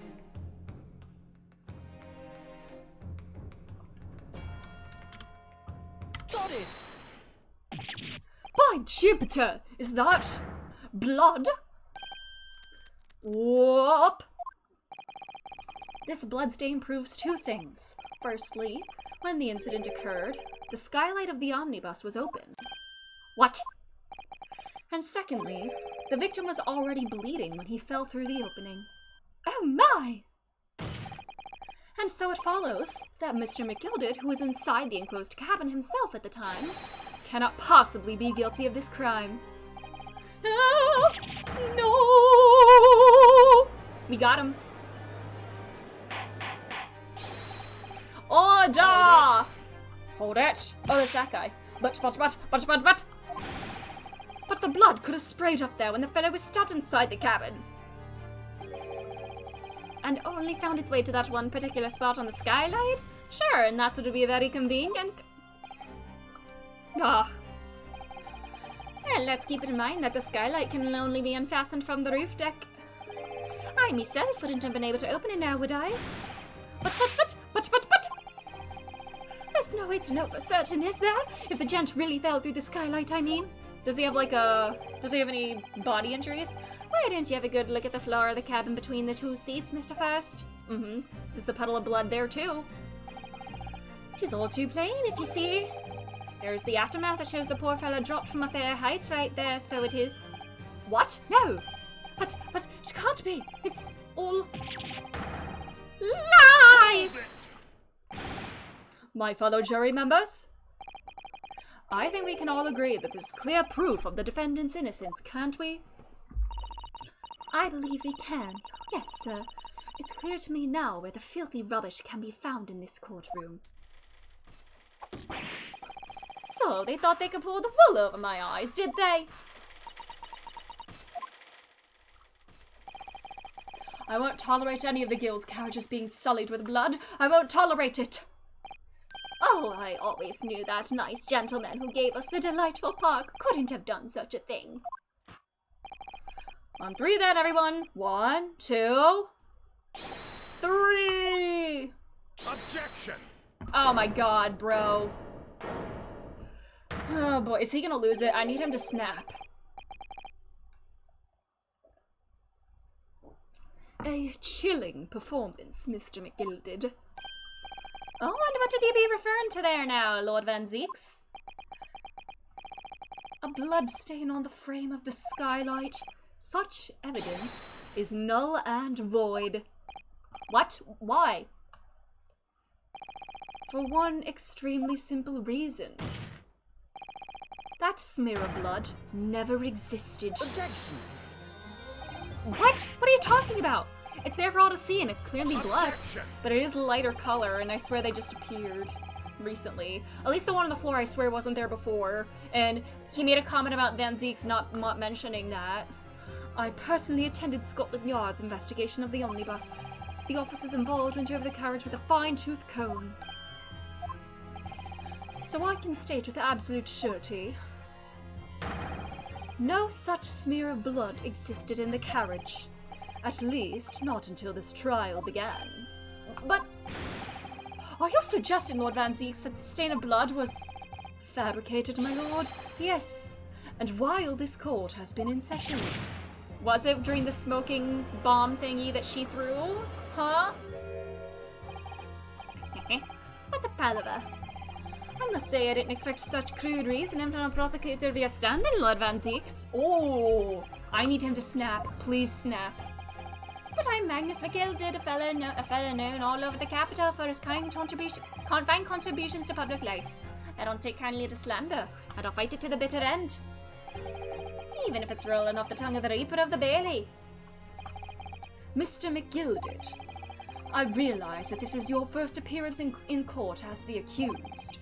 However, I am well aware of your involvement behind the scenes in a great many affairs of dubious nature. You're very adept when it comes to avoiding getting your own hands dirty. And each time it happens that a case you're involved in is investigated, you adapt the facts. Adapt the facts? What does that even mean? What drink number is this? Have we been keeping track? When you wield a fortune the size of Mr. McGilded's, however ill-gotten it may be, nothing is impossible. I mean, he's not wrong there. Tampering with evidence, manipulating the scene of a crime, bribing witnesses. I toast your ability to concoct the most convenient of stories, sir. Tut tut, Lord Van Zeeks. This will not do, to be sure. Will it now, counsel? Oh no! I think it's fair to say, this does all sound like a rather far-fetched excuse by a desperate man. The blood on the skylight didn't exist, you say? But if yous will all cast your minds back, is it not true the omnibus there has been in the courtroom the entire time? How could anyone have possibly put a smear of blood in it without his word and wife seeing? Without the word and his wife seeing? Isn't that right now, counsel? Well, we all did clear out with the smoke bomb, so... It's true, the omnibus has been in full view the entire time the court has been in session. My learned friend. Here's to hearing your opinion on this matter, in your own words. As you wish. It is definitely possible.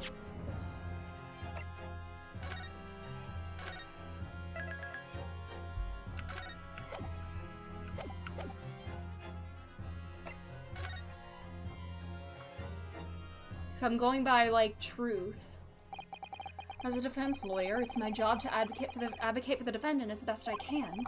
But still, I feel as though there's something even more important at stake here. The integrity of the court! There is no evidence to suggest that the defendant did as my learned friend suggests. However, in terms of having the opportunity to carry out the alleged tampering, there is one possibility. Oh! Good gracious! Explain yourself, counsel.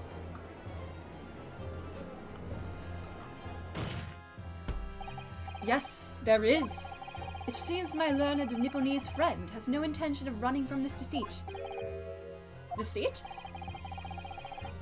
I'm sure everyone still remembers clearly the recess that we were forced to take. As a result of the smoke grenade fired by the witness currently in the stand, Miss Gina Lestrade.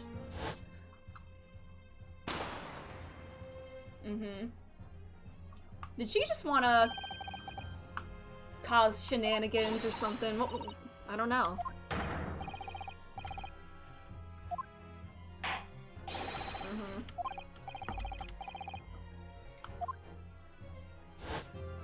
Why did she do that? I mean, this clearly was working for his case. I don't know.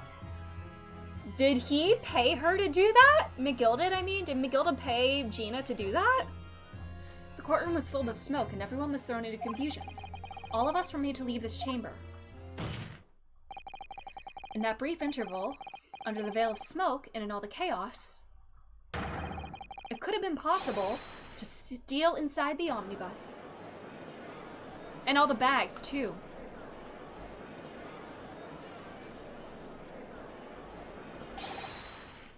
Are you wise? What are you trying to pull, you rotten feckless gouger? Feckless gouger? You're supposed to be defending me.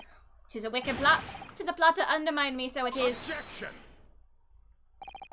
Whatever you think this is, it changes nothing. The facts are the same. After this courtroom was evacuated earlier as a result of the smoke grenade, a number of inconsistencies materialized in relation to the omnibus. Inconsistencies such as the vanishing bags and the bloodstains. To start with, the storage compartment under the rear passenger seat. When the police investigated the omnibus, this compartment was full of the driver's items. Secondly, we had the smear of blood on the edge of the skylight. As I have said, that was not present at the start of the trial this morning.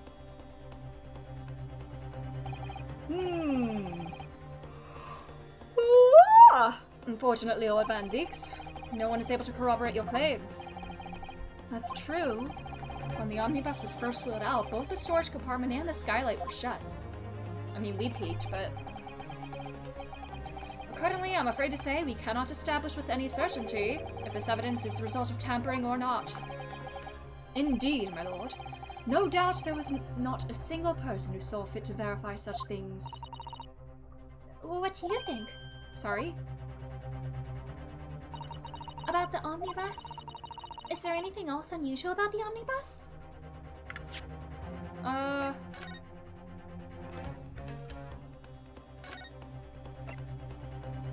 I'll go in this one.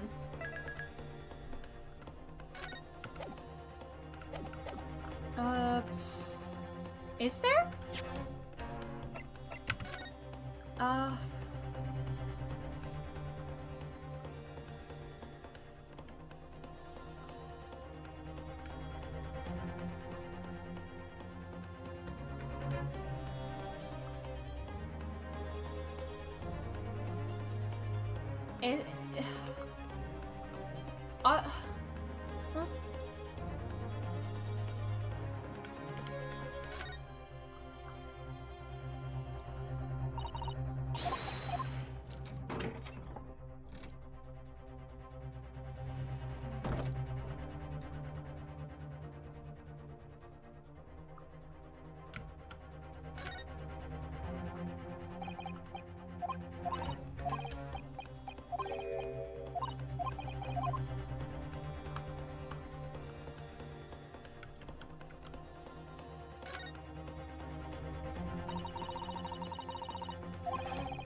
Is there anything...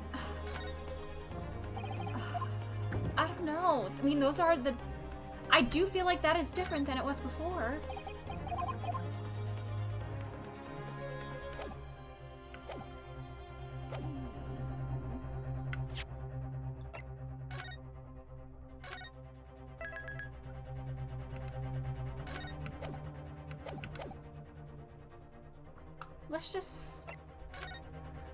Let's see where this goes, my lord. Yes, counsel? There is one further inconsistency. A mark that surely could not have been present at the start of the trial. What? What in the devil's name are you going to say now? If you dare to betray me, you little maggot, you better start watching your back. There's no way that's his wine, is it? There's no way. It wouldn't look the same as blood, right? And that's like a darker color, right? Silence, McGilded. The court awaits the defense's clarification. Are we talking about the bloodstain on the... The trial keeps swinging one way and then the other. I have no idea what's the truth and what's the deception. What am I supposed to believe here? I shall have to ask you to elaborate, counsel. Best friend Vampire Van. Alleged mark. Is it... That was there before. It's not this, right?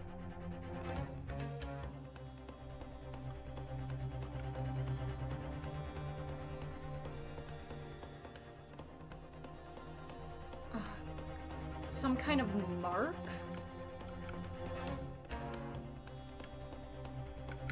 And it's in here. I can't go outside.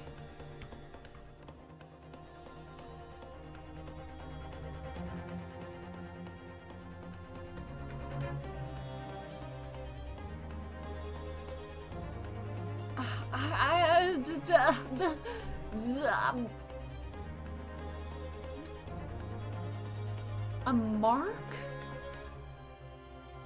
I mean, I don't know.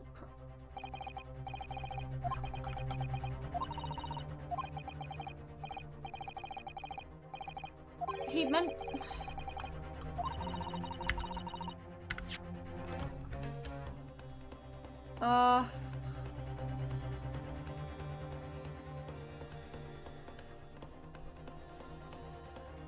He said...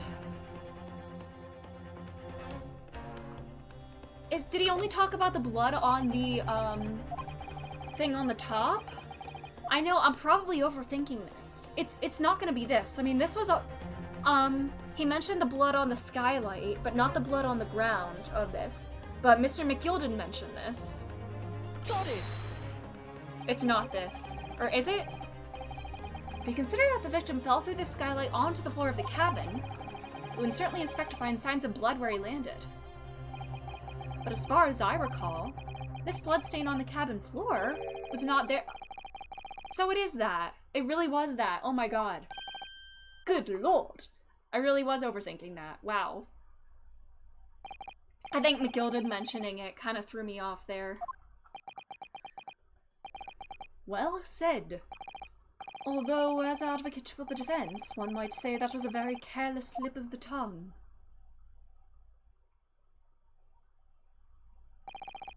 I believe that bloodstain on the floor is a decisive piece of evidence. But if the question is whether that evidence is genuine, or whether it was unlawfully fabricated by someone, I feel compelled to admit that there's at least a possibility that the evidence is fake.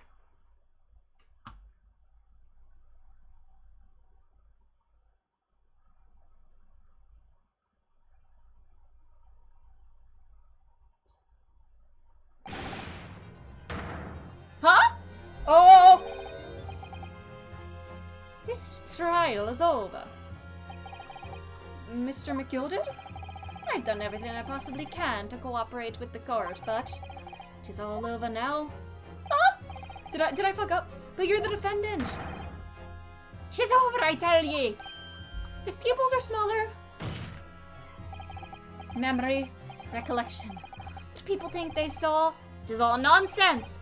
Facts that are what counts, and the fact is that bloodstain is there now. He's mad. He is the Mad Hatter now.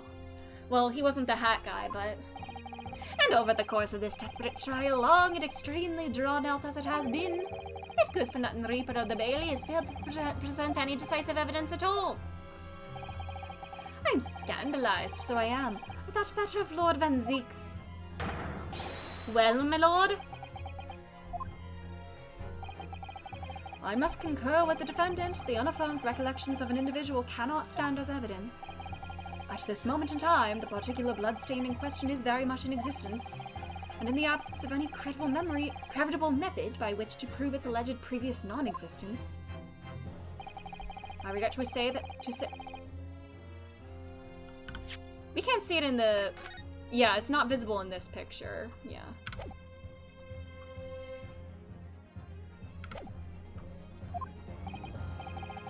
Your lordship can't be serious. Lord Van Zeeks, what is your position? The prosecution, my lord, has no further witnesses or evidence to present. Very well. In that case, as I believe we have explored every possible avenue in this matter, I shall proceed to my adjudication. As a formality, I am of course obliged to confirm with the defense first. What formality? As things stand at the moment, it would seem that Mr. McGilda will be found not guilty. Yes. Which would mean we've won. Is that really the right outcome here? Is it really alright for the trial to come to an end now with all the unexplained inconsistencies? Counsel for the defense, your closing statement, please. Yes, my lord, the defense believes...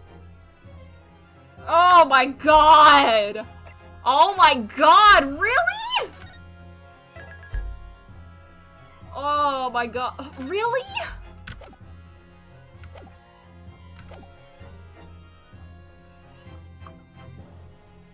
Ah!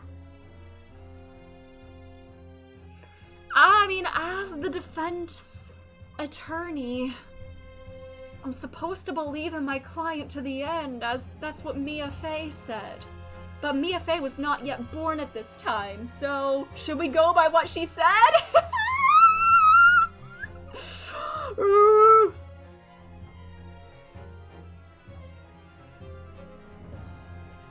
I don't know if he bribed Gina to go along with his story or something, and then she did the smoke bomb, so like she could have planted the blood, I guess.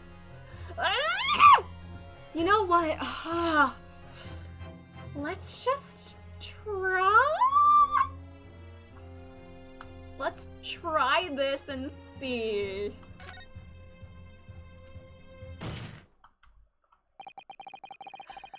As Mr. McGilded's legal representative,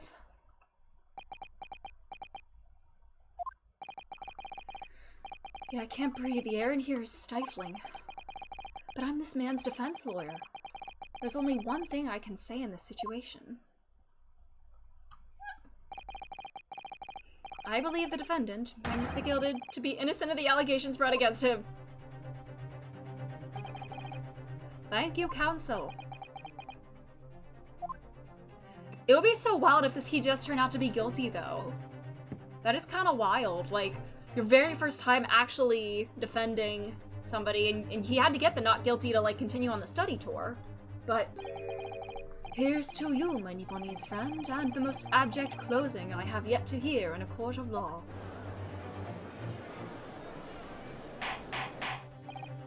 Order! We fought him. Is he actually... Oh, it was a grand decision to appoint you as my lawyer, so it was a grand decision. You say it when a London's most influential gentleman, fella. You should be proud of yourself. What if you really Coin? Did it hit me in the eye again? Your job here is done, fella. And some fine work you've done, so you have. Did I actually let him get away with murder? Tis just as the right honourable gentleman so succinctly put it afore. The trial can't go on anymore. And your closing statement there was, how did he put it now? Nothing more than a formality. Why is he evil laughing? I don't like this!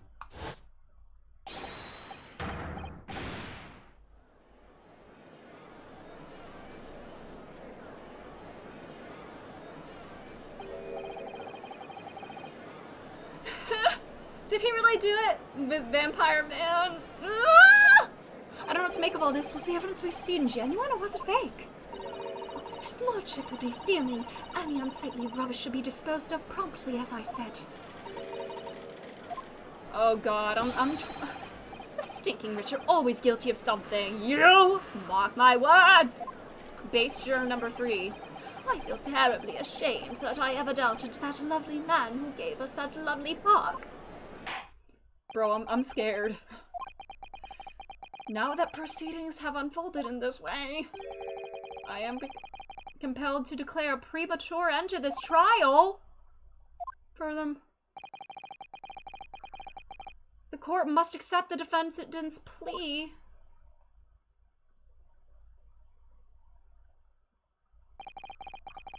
I thank you kindly, my lord. Bro, I'm so scared. I hereby pronounce the verdict of this court. Ah! But we still haven't determined if the bloodstain in the omnibus is genuine or not. We don't know if these witnesses are telling the truth or a pack of lies. We have no idea about the truth. Lord Van Zakes? My lord. The case made by the prosecution was flawed, plain and simple. Ooh. If indeed the omnibus presented as evidence was tampered with, the prosecution is at fault for allowing such a disgraceful perversion of justice. Oh! Oh my god. Ooh, is he gonna blow up? My sincerest apologies, my lord. Objection. But wait! When we were evacuated from the courtroom, Lord Van Zakes ordered the evidence to be secured. I'm afraid the prosecution cannot shun responsibility and— oh no! Oh no! I don't want to get him in trouble! That's so unfair! I don't want to get him in trouble! The culpability of the defendant has not at the present time been established by this court. Consequently, the jury will not be required to proffer judgment. What?! Bro, I'm so scared. Well, Lord Van Zakes, it's been a pleasure, so it has. And as for you, my dear fella, I couldn't have asked for a better defense. Am I really helping him get away with it? Do you mean to tell me this has all been a grand waste of time? 'Tis the law of the land, my good man. If you'd like to pursue this matter further, you can always go ahead and try to change the law. Magnus McGilded. Good grief, you had more to say to me, have you? Just one thing. A warning. Oh, he looks mad. This is far from over. Ooh, he is mad. Well, something to be looking forward to then. Did he, like, bribe Gina to, like, do all that? He could have paid her to, like, ordered her to, like, do the bombs, plant the fake blood, and, like, go along with what he said in the courtroom, you know, work on their story together. I hereby pronounce the defendant, Mr. Magnus McGilded. I'm gonna throw up. Not guilty. What, did I fail the I know fireworks, bro, I'm like, I don't know how to feel about this. I don't know. I really don't know how to feel about this.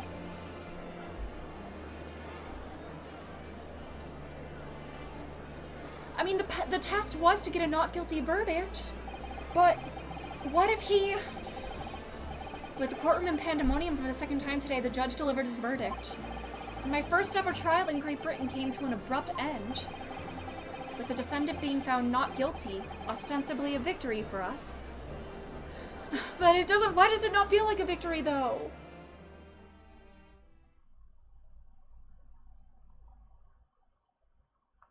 I don't feel good about this. I really don't feel good about this.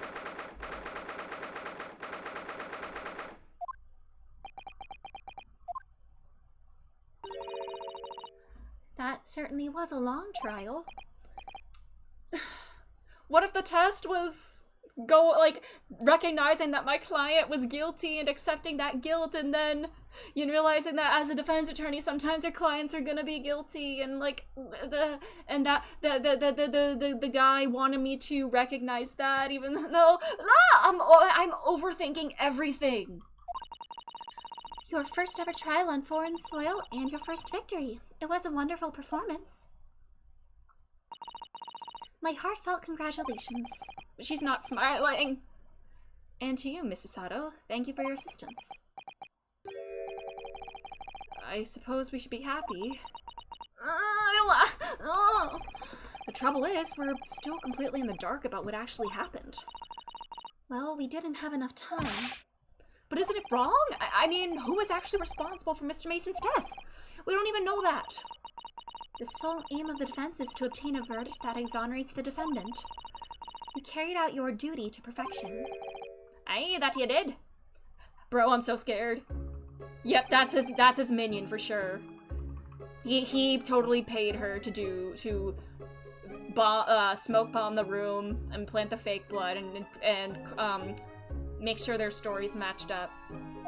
Oh god. And that girl is with him too. Ah! Well, it seems the stories are true. Oh, what stories? About the 6 enormous fireworks they do be letting off and there's a verdict and- Oh yeah! That's true! It's a real thing! Oh my god. I love that they kept the confetti and everything, but I still don't feel like celebrating. I'm sure you must have seen them now. Spectacular, wouldn't you say? Back we're doing because independent work. Hi, Ash. Not guilty, but I don't feel good about it because I don't know. I still think he may be. I don't know. What if the real test was accepting that my client could be guilty and accepting that, and then the guy was telling me, like, tried to get me to accept that, even though he told me to have to get a not guilty verdict to, like, continue studying here and everything? I don't feel good about this verdict!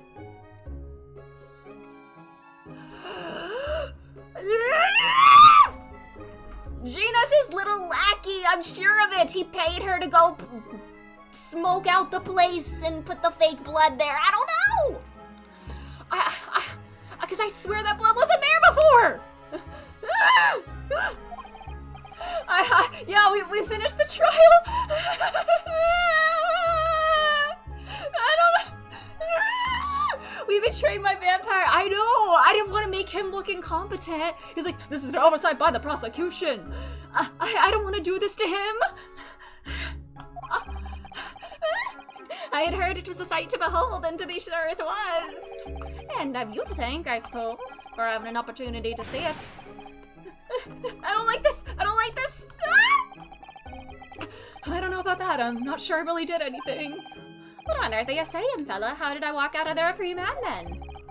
I don't think it was so much thanks to me as down to your planning. Yeah, you totally did that. You're a straight-talking fella, aren't you? The only straight thing about him. I must say, you had me astray there in the head once or twice. But you're young and headstrong. Ha! Just water under the bridge. Congratulations, Mr. McGilded, on having your name cleared. Nothing's Are there multiple endings to this? Is there like a good and a bad ending? Don't answer that. Is there a good and a bad ending here? There's only one thing that matters to me. Oh? Aye. They've all seen that I didn't do that odious and obstinate deed. Oh yeah, double jeopardy. Is that a thing yet at this point? Just grand, is it not? I suppose it is. Now the fine fellows of Scotland Yard can take matters in hands and sort out any wee details. But you can't be tried again. They'll see for what it is, they'll get to the truth. I was about to ask if I wanted an answer. Oh yeah, I don't want an answer yet. Mm-hmm. I've absolute faith in them, so after all, you've paid them off, haven't you? Yep. Juror number 3 is so based.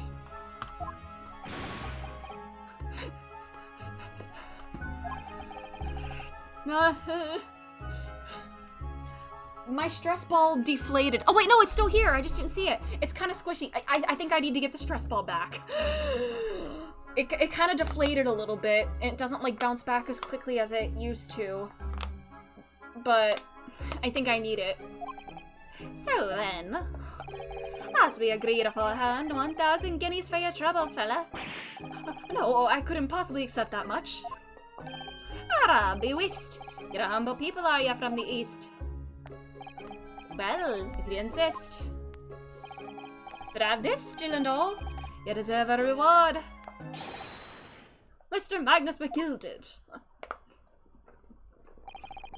Everything is ready, sir. If you would like to follow me into the... What are you doing? What are you doing? What are you doing? What are you doing? Huh? What's this, officer? Just sooner than I was led to believe. I hope it's not inconvenient, sir. There were some changes to the schedule. Well, I must be making tracks now. Just in time for the inspection. Are they inspecting the omnibus? They're going to examine the omnibus again, so I'm told. I asked if I could be present for it myself. I'm so fucking scared! They're going to examine it again now? Why didn't they examine it? Why didn't we take another recess to examine it? Why do we have to get a verdict then and there? Naturally, I'm under no obligation to take part in any more of this matter now. Why am I trying to... I got a hint of Heinz Doofenshmirtz in that last line, but as an upstanding member of London society, I do be doing my best to help. I can't do that. I can't do the Doofenshmirtz voice. That's just gonna ruin my vocal cords. I don't know how Dan does it. 'Tis a gentleman's duty, so it is. Sent you fairly well. It was an absolute pleasure meeting yous.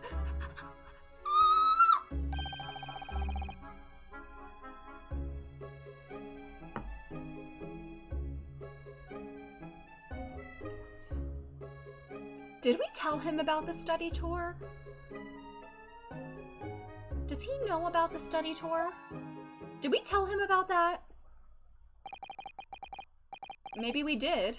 Did we tell him about that at the beginning of the trial, actually? Before we, I can't remember. I must ask if I've seen the Doofenshmirtz anime glow up meme. I have not.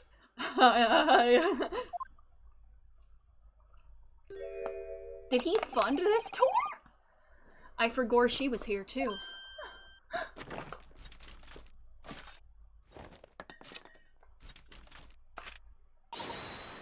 Don't move! Whereas I want to say, get a move on. She really does take forever to load that thing. Miss Lestrade? Would you mind putting that thing down? Oh, we did? Okay. Okay. You're a grown-up. Sorry? And I hate all grown-ups. Oh my god, am I gonna get killed here? There you are. Oh, Pink child. What is this music? Hello?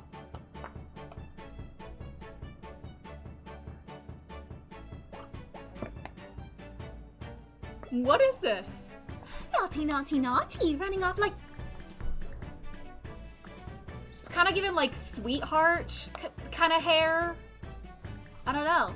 Running off like that? Is this some kind of picnic? Who's this little girl now? And taking that with you as well, I was looking forward to the try of one of my experimental smoke grenade launcher. Oh, did she just do that for... Huh? Huh? Uh-huh. Oh my god. This is on Herlock's goggles.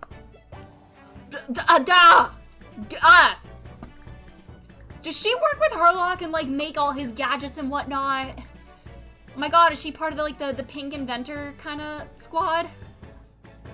And then the flower, Oh, do you want to play?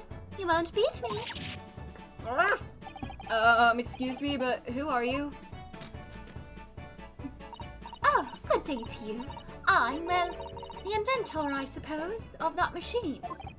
Pink-haired inventor girls, like, Mei Hatsume, Miuruma. I'm sure there's others.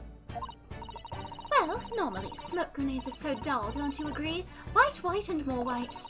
If you have to be shrouded in smoke, it could at least be a pretty color, I thought to myself.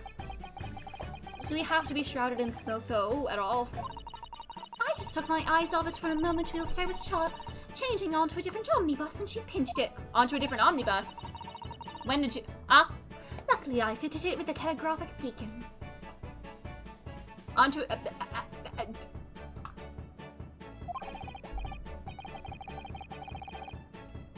onto a different omnibus. Has Gina been on any other omnibuses since this incident took place? Because, I have no idea what this girl's talking about. Anyway, you're coming with me now, back to my laboratory. What for? To apologize, of course, silly, to my technician. What? You mean say sorry? You must say sorry when you've done something wrong. Surely an adult has told you that before. An adult? I don't listen to no adults. Come along then, follow me. Fine, have it your way. Oh, good, you see? I knew you'd want to do the right thing in the end. I am fairly sure that what she wants is to not get shot by that massive gun. Is that also a smoke grenade launcher? Yeah, she's not taking no for an answer. We'll be leaving now then. Bye-bye. What, you're not gonna tell me your name? I'm so sorry for all the fuss. She was a lively one. Well, do you think perhaps we ought to be on our way now too? Yes, you're right, but where to? Oh! We haven't had time to find a place to stay. No sooner had we arrived in London than we had to rush here. All our traveling cases are still with the bailiff. I was originally planning to spend today in search of lodgings. But at this late hour in the day, I'm afraid we may be out of luck. Don't worry though, I have a plan. If the worst comes to the worst, I've heard of a lovely park where we could spend the night. No! I don't want to! No! Not there! I know it may be a little chilly at this time of year, but our youthfulness will see us through. I'm not so sure about that. With all the slouching he does in the courtroom, I'm sure he's already having back problems. I think a midwinter London night will freeze a young person solid just as easily as an elderly one. Oh dear, that doesn't sound agreeable. Oh, she's got the little anime tears. Now I'm starting to regret turning Mr. McGilded down. That 1,000 guineas would have paid for a lovely warm room or mansion. And so, the trial to determine my worthiness for the study tour was over by the end of our first day in London. However, as we were soon to learn, there were more trying times ahead, just as the Reaper of the Bailey had warned. The case was far from...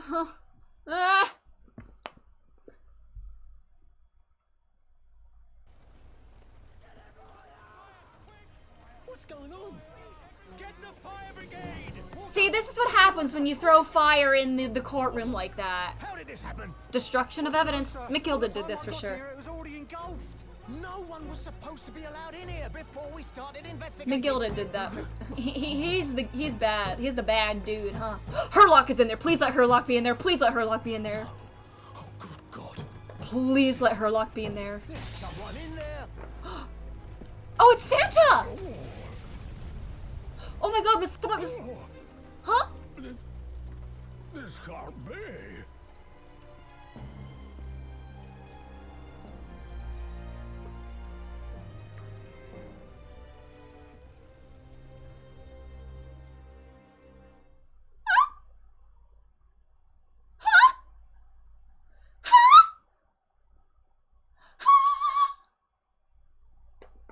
Yeah, he has her own theme song.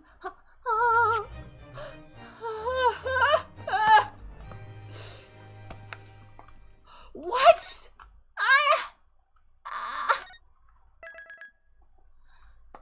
Alright, hi, the Adventure of the Clouded Kokoro. Herlock is back, it seems.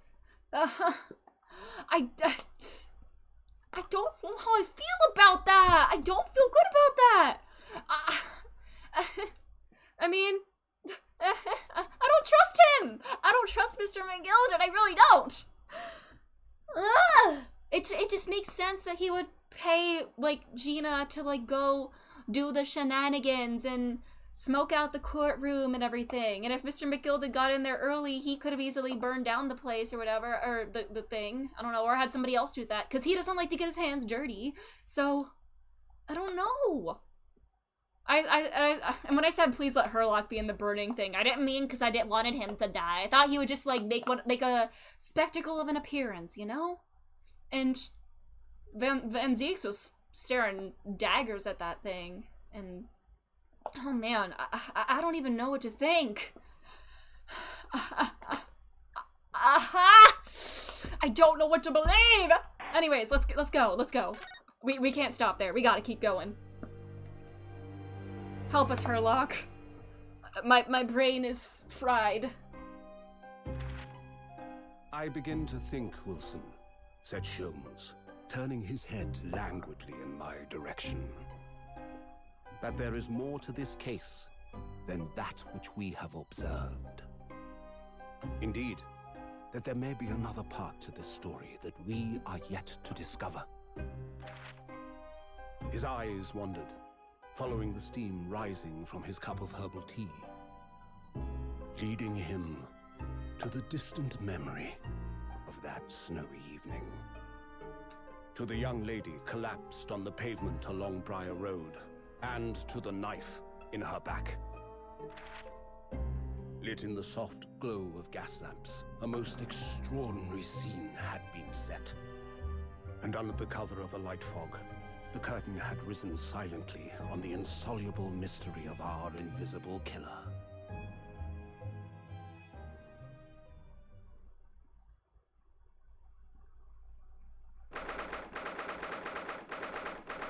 Oh, the very next day. Oh boy.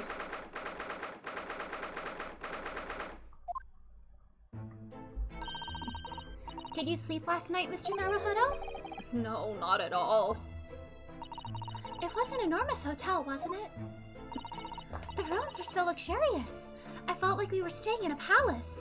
How did we get the room if we didn't take the money from Mr. McGilded? And with all the gaslights twinkling, it was brighter than day even in the middle of the night. Or was it, did we come back here and get lodging or something? I don't know. What about the enormous beds? After my time on the SS Bury, I wasn't gonna waste a single inch of that space.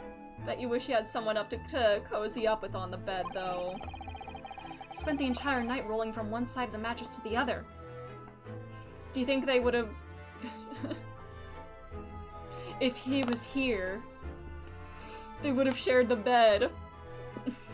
Obviously. The one bed. I need this. God. Once I finish this game, I am gonna go on such a deep dive for Kazuma and Ryunosuke in London fix. With them tearing up the streets of London! I just need fix of them having fun times in London together. That's all I need. That's all I need in the world right now. Oh yes, it really was the sort of night you could only dream of normally. Except when I learned that we owed £3 for the rooms, that dream quickly turned into a nightmare. Oops! Sorry about that. The building was so impressive and the entrance so inviting, I just wandered in without thinking. In a lodging house in Japan, that sum of money would put a roof over your head for a whole year. I did try, but I'm afraid I couldn't help my tears when we were presented with the bill. Oh, I really am sorry. And you're a defense attorney when the prosecutors make the money in this universe, so, sorry about that. Well, never mind. We must find some more affordable lodging straight away, though. If we're not careful, our entire stipend will be used up in 10 days or less. Girl math. London is a scary place. Good morning to you at this- is it Uwu guy? Hello. Yes, we am well. Good morning to you, Lord Chief Justice. We have come to report on the outcome of the trial at the Old Bailey yesterday. Susato-san is amazing. She doesn't bat an eyelid, even in the presence of the imposing Lord Strongheart. Yes, I believe you had a very comprehensive initiation into the British courtroom practices. Oh yes, it was very eye-opening, thank you. Yeah, throwing balls of fire. And in accordance with your instructions, Lord Strongheart, Mr. Naruhodo performed his duty to the end. Yes, I've already been appraised of events. You conducted a remarkable defense. You may consider the test passed. Oh. No longer are you a student from the Empire of Japan. You may henceforth claim to be a fully fledged lawyer, maybe even a great ace attorney. My country is delighted to welcome young talent from such a remote eastern island. Thank you very much. So I'm a lawyer now! Now, in view of your new appointment, I have a fresh case in mind for you already. I'd like you to take it on at once. I trust that won't be a problem. Another case already? Nothing trains a lawyer better than practical experience. I'm sure I don't sense dissatisfaction, do I? It's just that yesterday's trial ended unusually. I haven't quite come to terms with it. What's to come to terms with? That man was cleared. Are you in on it? Were you involved in this somehow and you wanted him innocent so that you could be freed from culpability of sorts? Are you involved in this? This game is my brain is just... this is my brain right now! This is my brain! What more were you hoping for?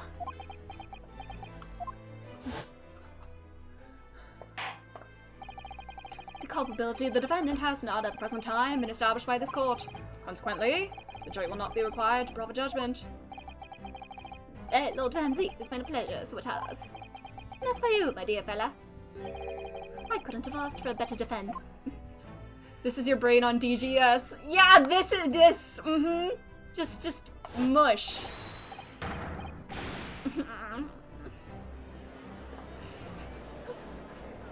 I don't think I'm not guilty. It doesn't present a good picture to like laugh maniacally like that in a courtroom.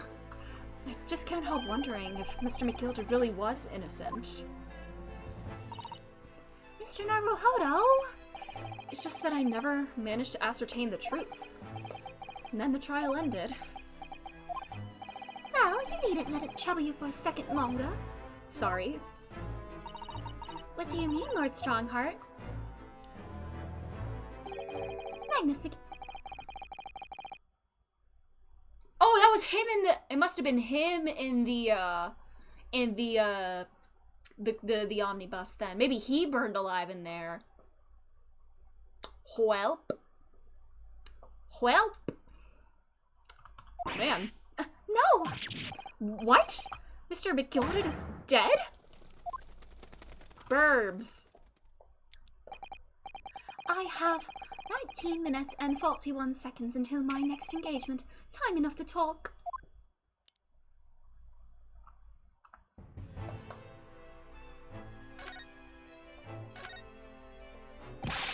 I don't understand what happened. How can he be dead?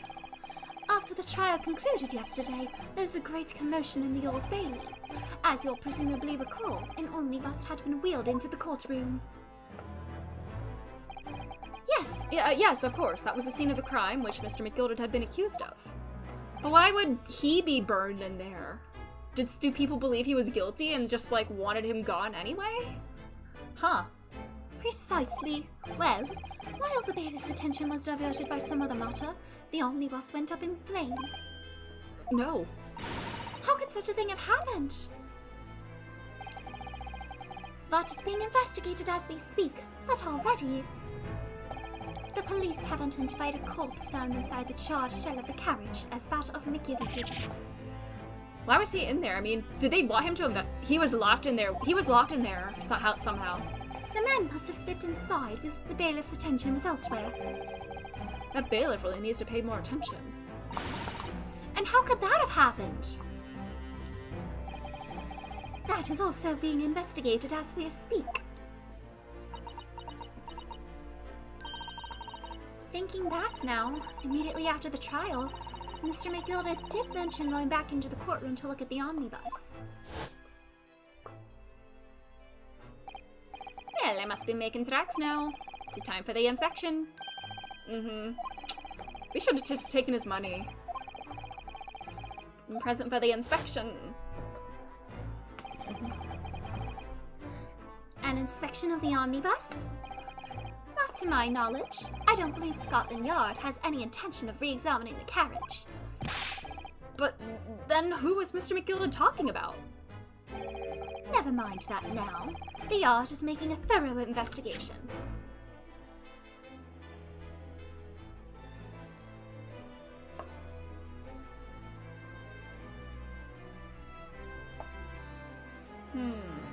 Something fishy is afoot.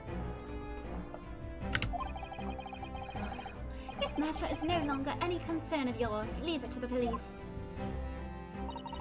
Poor Mr. McGild. I don't think he was poor, you know? I mean, I don't really feel sorry for him, I'll be honest. He gave me the ick a bit. So, how did you find your first taste of our country's Supreme Court? Oh, well, I don't know. I mean, it was... wow. Mr. Naruhodo said the whole experience was steeped in the solemnity of Great Britain's long history. It's really a world apart from our own judicial system in Japan, which is only a few short decades old. Yep, scripts for everything. And you seem to have a way of failing to find the one. Wait, can she read minds? She's psychic. The judicial here is the most advanced in the whole world. Learn all you can. The most advanced in the world, is it? It was fortunate that your very first trial was a simple affair. Simple? That was simple? As I believe I mentioned yesterday morning, it was a trial you couldn't lose. I don't mean to be contrary, Lord Strongheart, but that case was anything but simple. The circumstances of the case were so incriminating, I was stunned when I first heard them. In fact, I'm still finding it hard to believe that we managed to get a favorable verdict. Did I say favorable verdict? Is something... Was this a fixed trial? Something fishy's at play. No, my apologies. However, the fact is that you did receive the not guilty verdict you set out to achieve. I'm not gonna pitch the voice up as high for him. It's starting to string me voice a bit. And that can only be attributed to exceptional talent, wouldn't you agree? Well, I don't know about that. I don't know if I can trust this guy entirely. Well, never mind. You exceeded my expectations, I freely admit. That much, at least, is an undeniable truth. Which is precisely why I have prepared the new case for you that I mentioned before. What's going on? What was he gonna say before?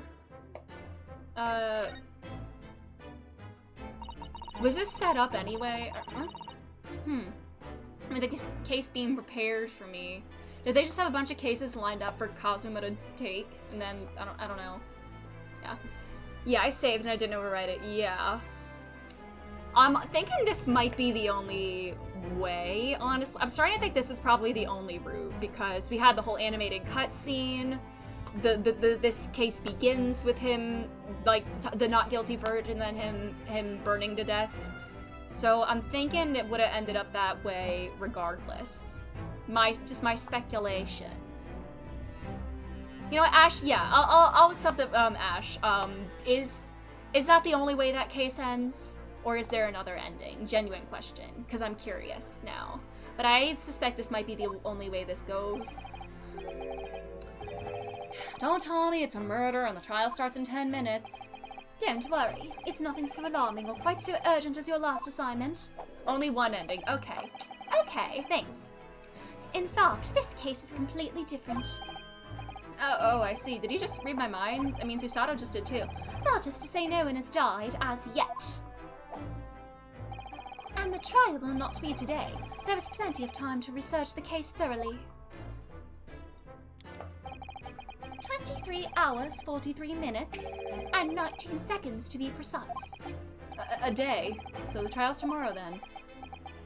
So we investigate! Is this our first time investigating and then doing a trial? Yeah, I'm just a little confused, that's all. Yesterday's trial was... well, it's left me wondering if I'm really cut out for being a... You can do it, buddy! You can do it! Come on! Come on, you gotta be able to do it.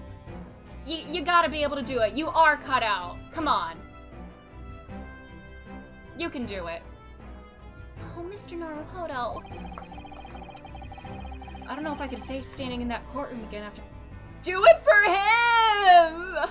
Ah. Oh yes, I nearly forgot. There is one similarity with yesterday's case. Was it an omnibus involved? Once again, there was currently no one to advocate for the defense. Oh. If the situation remains unchanged, the trial will start tomorrow with the defendant unrepresented. And if that happens, I need not remind you of the inevitable outcome. But he said no one has died yet, so... Did he say capital punishment is what you get for murder? But no one has died yet, so like... Is this a different... huh? What's going on? That's right. Here we go again. Mamma mia! Your time is up. You will have to excuse me. I would advise you to begin making preparations for tomorrow's trial. After all, the clock is ever ticking. There is now but 23 hours, 26 minutes, and 39 seconds until the court sits. Last time I mentioned the 23 hours, you said there was plenty of time. And one more thing. Mr. Naruhodo, there is something I should like to ask you. Oh, what's that? Yesterday, you remarked upon something. That you intend to see through the will of your late compatriot, Mr. Asogi. If it's not, what could it be if not an assassination? What is it? Does he have to, or did he have some sort of special client to defend? Is that it? I don't know. What does he have to do? Yeah, do it for him! Think of him! I would be interested to hear what exactly you mean by that. Inside 34 seconds. Well, he didn't tell me what the specifics were, but I'm gonna do it anyway, because I'm gay and stupid. Well, Kazuma always used to say, you see, that he wanted to learn how the greatest justice system in the world works so that he could change ours in Japan. Now that he's gone, I like to work towards that myself. And there's another thing. Oh! Another thing. Continue. On the way here, on the scene ship, he said something to me. Something very important that I have to do. Something very important? And what exactly would that be? He never had a chance to tell me. I suppose he would have done if he had ever made it to Great Britain. You're out of time. Well, thank you for an enlightening discussion. Mr. Naruhodo, what's all this about? Mr. Asogi never once mentioned anything of the sort to me. I'm so scared as to what this task is. I urge you both to focus your attentions on the matter at hand. Oh, hi! Is he a Lestrade? I've taken the liberty of summoning the police inspector in the charge of this case. He'll be able to apprise you of the details. How long has he been there? And he's got some chips, doesn't he? So I wish you the best of luck and bid you farewell.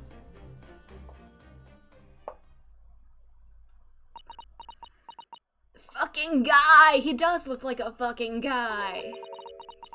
There's something very important that I have to do. Kazuma-sama, what did you mean? I wish I knew. But honestly, he never told me. Anyway, we better talk to the detective, don't you think? Yes, you're right. Hello, fucking guy. I hope I'm just imagining it, but I wouldn't say he looks pleased to see us at all. Hi, buddy. Oh, and he's just eating them straight like that. A potato cone! Look at him. He's, oh my god! Infinite food hack! Look at this! Whoa! He's figured out life! Where's his chin? Could we trouble you? What do you think? Lovely weather, isn't it? What's the weather got to do with anything? Listen to me, you young Japanese upstart. Some frippery about the weather doesn't get every English gent eaten out of your hand, you know? But yeah, he's trying to make small talk. Can you respect that? I'm a busy man, a very busy man. There's a crime scene to investigate, but I'm here having to give the likes of you a talking to. Oh, I'm ever so sorry. Where have I heard this? I feel like this melody is familiar. Where have I heard this? This melody. I've definitely heard this.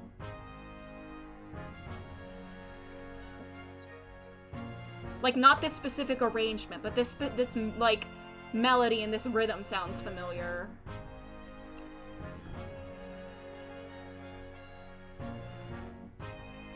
Can you imagine what the other officers there must be saying? It's his theme. Oh, just him? Haven't seen Gregson anywhere, have you? No, he's too busy with the big wigs these days. All because of some bumpkin who's here on a jaunt from a country I've never even heard. Oh, it's similar to like an investigation theme. Okay. Okay. Alright. Bruh. Maybe you just need to learn more about the world. Oh my god, bro. What is wrong with you? I don't believe we've been introduced. This is Mr. Ryunosuke Naruhodo, a defense lawyer. Eh? It's a pleasure to make your acquaintance. I'm Mr. Naruhodo's judicial assistant. Eh? He looks like a Bob's Burgers character. Like, facial structure-wise, I guess. Like, the, like, round chin kind of, like, melting into, like, a giant long neck, and it's all just, like, straight from, like, the top of the head down through the neck. Like, yeah. It's lovely weather we're having today, isn't it? Yeah, he has, like, the face shape of a Bob's Burgers character. It's unseasonably fine, I grant you. London winters don't see a lot of sunshine. Unbelievable. How did she pull that off? Because Susato's just good at everything. Lord Strongheart has asked me to fill you in on the case. The name's Tobias Gregson. Inspector Gregson to you. I'm from the Scotland Yard. Gregson? Inspector Gregson? What's the matter with Susato-san? The chin comment you made earlier made me lose it because my friends and I, he would have been shipped with everyone if he had a chin! You know what? I see it. He's a man with a silly mustache like that is like, yeah. Does this oh my god, is he in the Sherlock Holmes novels? Inspector, are you perhaps the Inspector Gregson? Munch. You're acting like you know this man, Mrs. Sato, but he's a London detective, and so is Mr. Sherlock.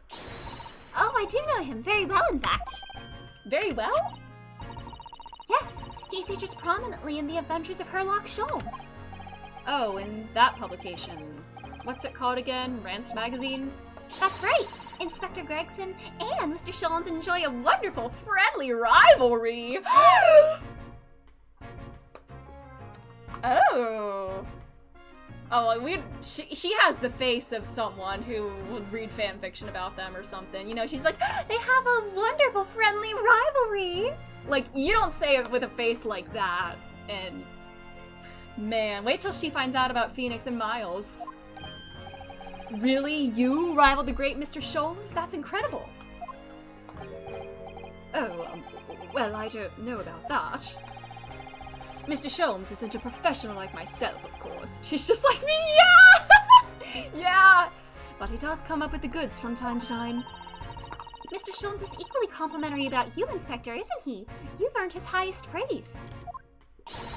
Gregson is the pick of a bad lot of all the Scotland Yarders. Those were his own words. That's his highest praise? Well, Mr. Sholmes isn't particularly known for giving compliments, you see. That he is not. Next to the magazine. Huh?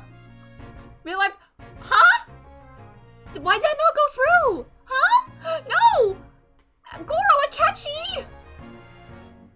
What? No! No! Why is that not? I'm so sorry! I'm so sorry! Ah! I'm so sorry that the other gay detective could not welcome you to the gay detective community. I'm so sorry, Jasons. You know what? Can I give you a free something in return? Well, it might be just the video alerts that aren't working, because an audio one worked earlier. I get sweaty. Trying to make a joke out, yeah. Well, he gets sweaty. At least we got something Akechi related. It seems like the video ones aren't working, but the audio ones are. I'm gonna test another. Yeah, it seems to be just the video alerts that are being buggy. I'm a bit occupied, so do your goddamn job! You know what? It's good that we got 2 Akechi lines from that, though. At least we do have a little more gay detective representation. That's great, isn't it? I have to admit, I said that to start when I was a little... To start with, when I was... But I have to admit that to start with, I was a little, well, flattered by all the attention.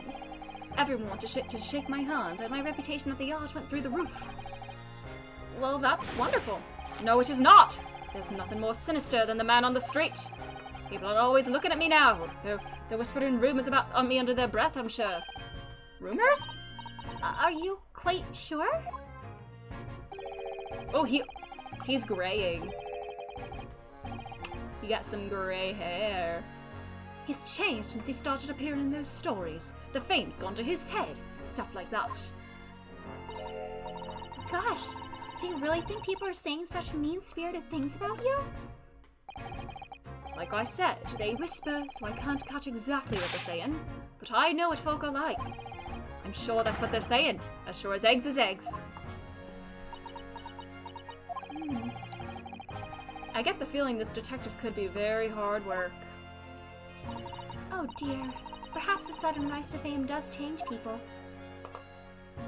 And what's the case? And he said no one died yet, but is it a serial murderer, I guess? And that, like, who, like, leaves a calling card or something or whatever, and, like, people believe another murder's gonna happen today, and we have to prevent it, and we have to get evidence for previous murders? I don't know. Yeah, all his chips are gonna fall, but he seems to have the infinite chip hack. About the case that the Lord Chief Justice mentioned before. Nothing to tell, really. As far as we're concerned at the Yard, it couldn't be simpler. That's what they said about yesterday's case. Oh dear, that probably means that as far as we're concerned as lawyers, it couldn't be more complicated. I wish you were wrong about that, but I have a nasty feeling you're right. A young woman was walking along the pavement on Briar Road when she was stabbed from behind. Fortunately, it wasn't fatal, but she's still laid up in the hospital unconscious. That's despicable! What sort of coward would attack the poor woman from behind? I suppose you would have finished whoever it was off with this you sought a takedown, wouldn't you? That's neither here nor there, Mr. Naruhodo. Brace yourself, Ryunosuke, you've angered her now! Anyway, after something of a whirlwind investigation, the criminal was arrested. He barely had time for a cup of tea after the incident took place, to be honest. So there must have been something left at the scene that led you directly to the culprit? Or perhaps a reliable witness who recognized the person in question? Let me stop you right there. You're wasting your time on this one. Sorry? There's nothing you can do. There's no way to help the bloke now. Oh, we're not. Is he dead? The prosecutor...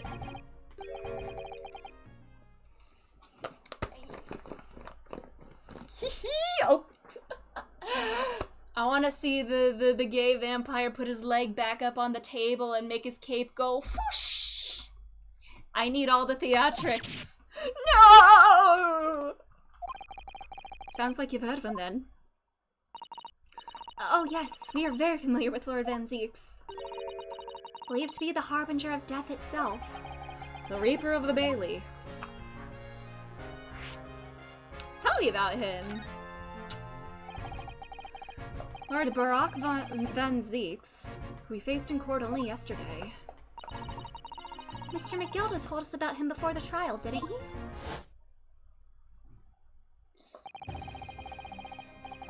When Van Zeeks stands for the prosecution, they call the accused his sacrificial lambs. And he drinks their blood from his hallowed chalice. And every single Oh my god, we broke his perfect streak. Ooh! Every single trial in which he's been the prosecutor, the accused has been damned. Oh my god, we really broke his perfect streak. Let's go. The Reaper of the Bailey nickname. I suppose he's earned that because every defendant he advocates against is found guilty, is that it? At least until we came around. Well, if that's the case, we should inform you, Inspector, that in yesterday's trial against Lord Van Zeeks, Mr. Naruhodo secured a victic. A victic? What? I can't speak. I'm losing my ability to speak. Mr. Naruhodo secured a verdict of not guilty. And what of it? I mean, the defendant still died. That means even against the Reaper of the Bailey, it's not impossible to save the defendant. Well, no, you really don't have a clue, do you? What do you mean? Or, what happened to that bloke in the end, eh? He's dead. Oh, so, has he gotten not guilty verdicts before, but the defendant ended up dead anyway? Huh? Magnus McGilda came a cropper in the omnibus when it went up in flames. So you can't rightly say you saved the defendant, can you? What are you saying? Look, if Van Zeeks could get the dirt to stick on everyone, he'd be a miracle worker. But that's not how it goes. He doesn't work miracles, he works magic. Black magic. I'd have a good long think about that if I were you. Are we really supposed to believe that? Teehee? Huh? Oh my god, does he murder people? Is he an assassin? Was Cosimo supposed to assassinate the vampire? Was Is that his target? I literally have no basis for this assassination theory other than the fact that he seemed to like kind of like look at his sword or like hold his sword more like tightly or whatever at that moment, or like I think some comment about the sword was made whenever we first like mentioned like the special mission or whatever, and I'm fucking scared. Oh, you're out of chips. No, your infinite food hack ended. No. It was Briar Road, you said. It was Briar Road, you said, didn't you? Where the incident took place? That's correct, ma'am. And if you head over to the holding cells, you can meet the criminal himself. You've branded him a criminal already? He's as good as. Shaking like a leaf in his cell, he is. It'll give you a chuckle if nothing else. He's inmate 53. Speak to the jailer and he'll show you the way. Inmate 53. Thank you.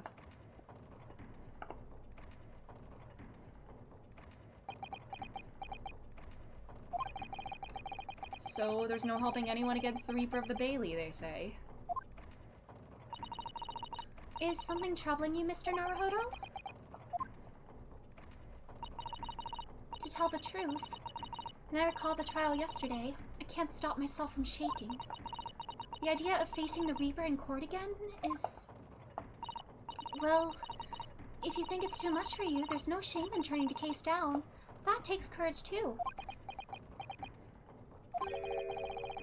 But if the man they've arrested is innocent,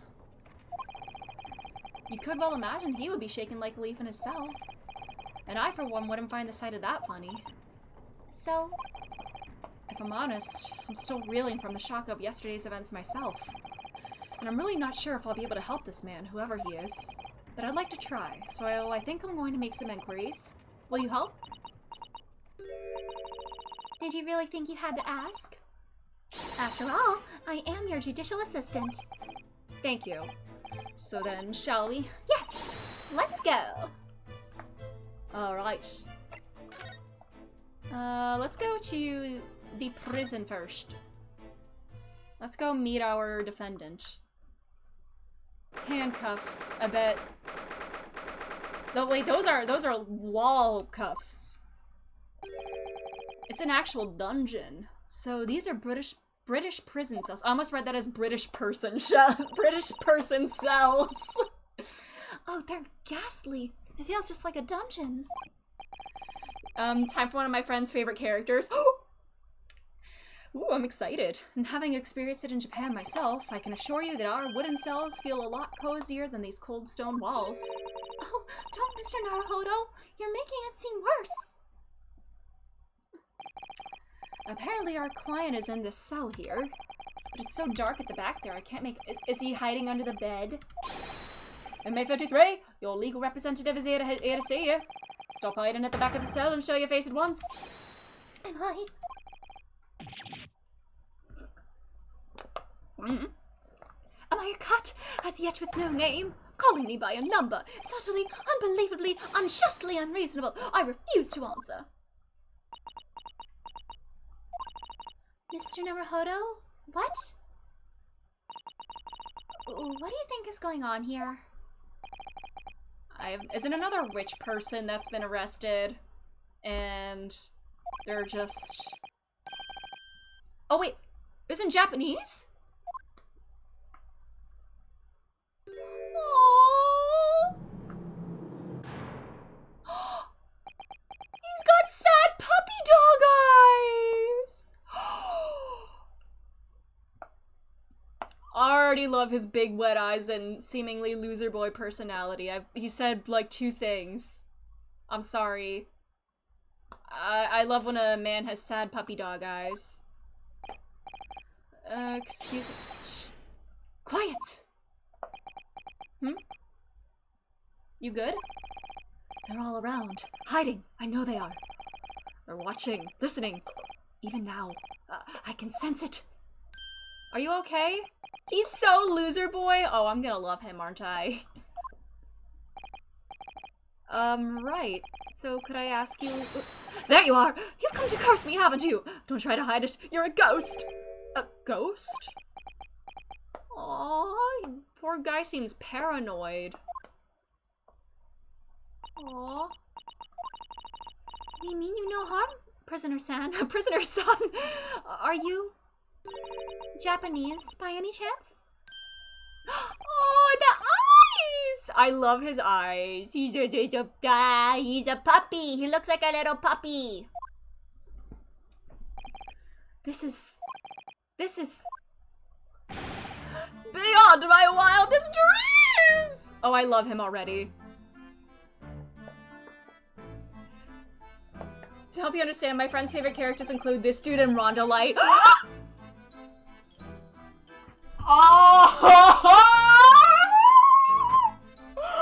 Oh my god, if he's similar to Rhonda Light in some sort of way, at least in terms of loser boy-ness, oh, I'm gonna love him.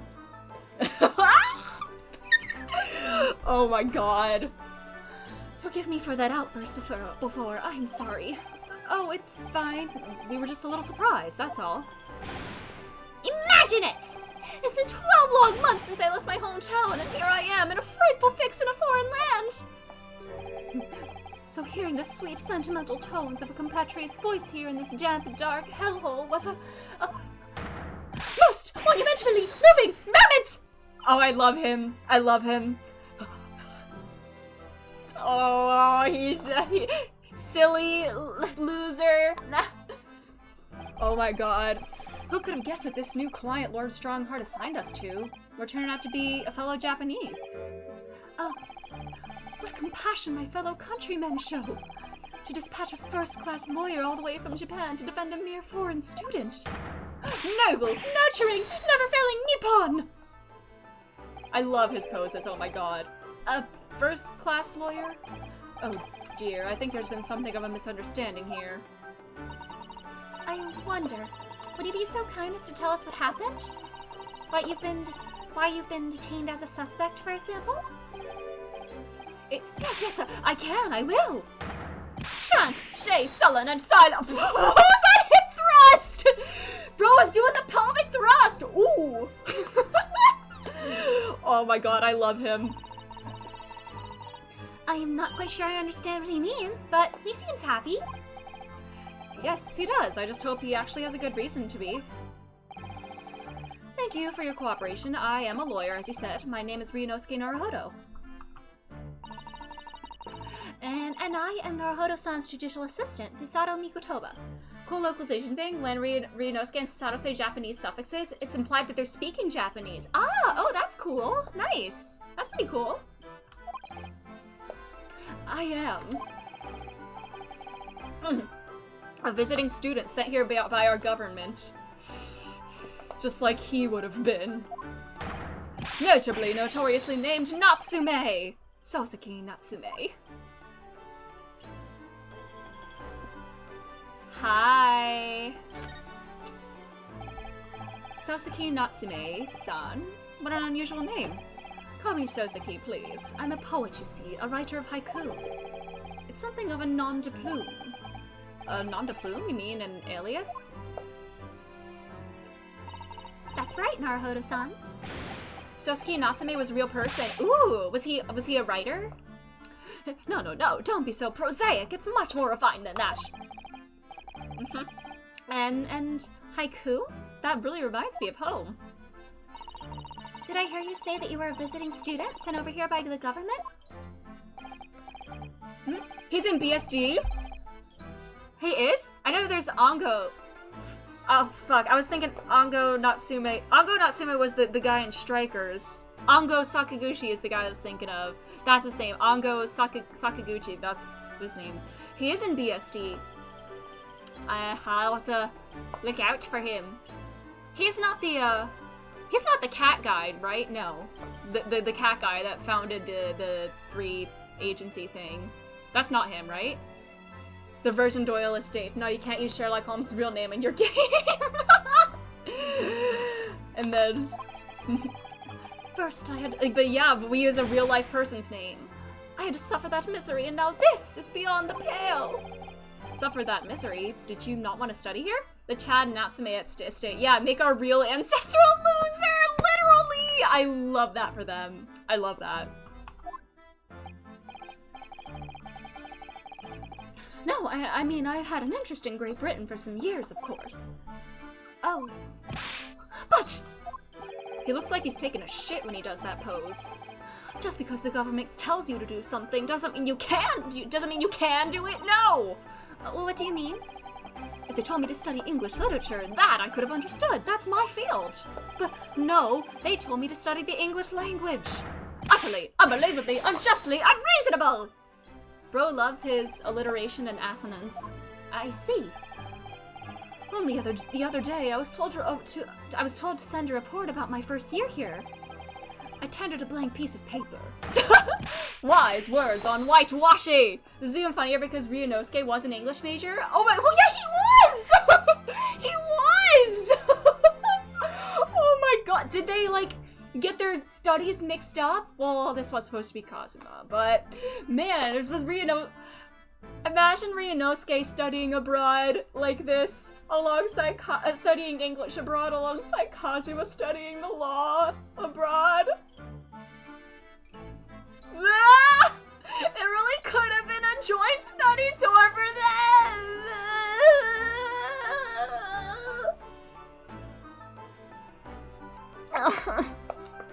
When does it stop hurting?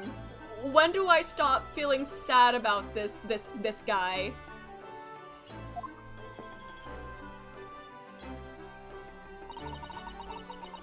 I'll put him down in the corner, so I won't cover Susato's face. You must be a man of great standing. Or I'll make him smaller, at least. At least for a little bit. I gotta keep him here in the corner for a bit. Oh yes, so I'm often told. But yeah, Natsume Estate was like, yeah, you can include our real-life ancestor in the game. It's all you to include the fact his actual travels in England were horrible. Well, yeah.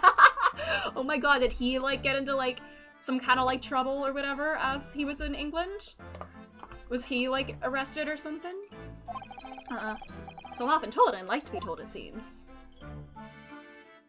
The accusation.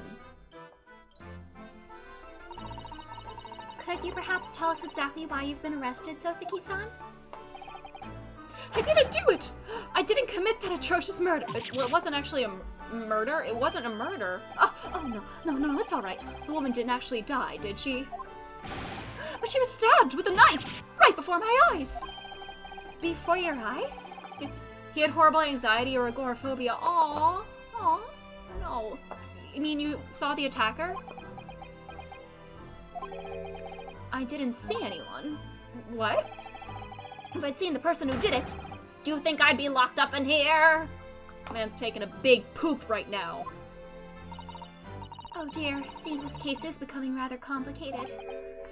Why me? Why me? Why did that silly woman have to be stabbed in front of me? It's the curse of London. It's incredibly, inexcusably, irritatingly inconvenient. Aww. Get this man home, please. So, Sosuke-san was there at the scene, but he didn't see the attacker. It's vital that we find out more about the case. Alright, anything else to say? It was an accursed evening, just after the snow had started to clear and heavy with fog. I'd been to the bookshop to buy some books, and I was on my way back to my accursed lodgings. Sure the bookshop wasn't accursed too? As I was walking along that accursed pavement, I could make out the sole silhouette of another ahead of me. A woman wearing a green overcoat she was, and just as I went to overtake her, she suddenly let out a little scream and collapsed onto the cold hard slabs of stone at my feet. Oh my god, oh, how terrible! I called out to the woman, but she didn't move. It was like a ghostly, ghoulish, grim graveyard! Slight exaggeration there, perhaps. I was terrified. I had to get away from there. So I ran as fast as my legs would carry me back to my accursed lodgings. That's not good. They'll say it was shameful, I know, to run away like that. Tell me, Sosuke-san, was the victim an acquaintance of yours? Don't be ridiculous! Do you think I know any of these fair-haired English? And a young woman at that! I'm diffident, shy, timid, unsure! I can't talk to people! He's just like me. A young woman unknown to Sosuke-san. And at the time it happened, who else did you see nearby? Did anybody pass you? Regrettably, apart from myself and the woman, I didn't see a soul. No one? Oh boy. So the victim was unknown to you, and there was nobody else on the street at the time. That creates something of a conundrum, doesn't it? What conundrum? I mean, of who else could have done it? Could somebody have yeeted the knife from behind you into her? What do you mean, Susato-san? What's the conundrum? Well, if what Sasuke-san has just told us is true, there's something I can't explain. He says that he didn't know the victim, and there was no one else at the scene. Then he apparently fled without having been seen. I did, but then how was he arrested? Then why was he arrested? Yeah. This man has to be... Ah! What did you say? Nothing. Can everybody just read his thoughts? Is everybody in this world... Perhaps I thought that a little loudly. Actually, that's not what was troubling me. What I was thinking was, how did Sasuke-san actually come to be arrested? Sorry? Are they once again just looking for like a Japanese scapegoat to pin a crime against a British person on? He didn't touch the victim, and there was nobody at the scene to see him. So how did the police ever discover that he was there in the first place? Oh, yes, she's right. It was him. That accursed... either everyone can read his thoughts, or he just talks under his breath. I love that. Okay, everything that he says in blue, I'm gonna assume he just says under his breath. That's great. The great detective Herlock! Of all the bad luck! A cursed great detective? Could it be? I shall never forget that man's name as long as I live! With his hearty laugh and his self-proclaimed greatness, rash, big-headed busybody, be gone! May you be cursed to the end of your days, Herlock Shells! I knew it! I love his little jaunty theme. Very, like... very fitting. Mr. Schultz? Oh, that was her that said that. Herlock Shells. Well, I didn't expect to hear that name from this man's lips, that's for sure. It was the morning after that nightmare had unfolded on the pavement before me. I was gnawing on a sliver of hard cheese when some men suddenly burst in through the door. They started shouting at me. "This is the police! Put the weapon down!" Yes, it was a thin sliver, and yes, it was hard, but I wasn't eating a weapon. He was just having some cheese. Disgusting dietary discrimination devils! Yeah, let the man eat his cheese. You clearly had a trying morning yesterday. And there he was in the middle of all the policemen, grinning like a Cheshire cat. But Sherlock Sholmes! It's actually just Sherlock Sholmes. He's English. I've since found out that he's a famous name in detection here in London. Yes, the great detective is really very well known. And his overly sharp mind managed to deduce my whereabouts, apparently. He thinks I'm the knife-wielding madman! Me, this weak-stooped kitten of a man! At least he's self-aware that he has wet kitten energy. I wonder what great deduction process led him to this conclusion this time. Do you mean to say that Mr. Solmes' deduction was... Mr. Solmes? Mr. Solmes' deduction was the only reason the police arrested you? That would be really most unreasonable. Especially since he's always just a tad off in his deductions. Well, the thing is, I was thrown into a panic when they barged their ways in. Of course you were. That's only natural. I was terrified and trembling, and they kept throwing question after question at me in impossible English. Fiendish foreign flimflammery! Well, we are in England. You can't really blame them for questioning you in English. Good point, good point. But my mind went blank. I knew I had to answer, but I didn't know what to say. So I just kept repeating things like, "Yes, I do, and I'm fine." The next thing I knew, I was in manacles. And before I knew it, I was thrown in here. Oh dear. I'm afraid that's hardly surprising. I'm fine. He's not... Yeah, this man does not look like he has been fine for a day in his life.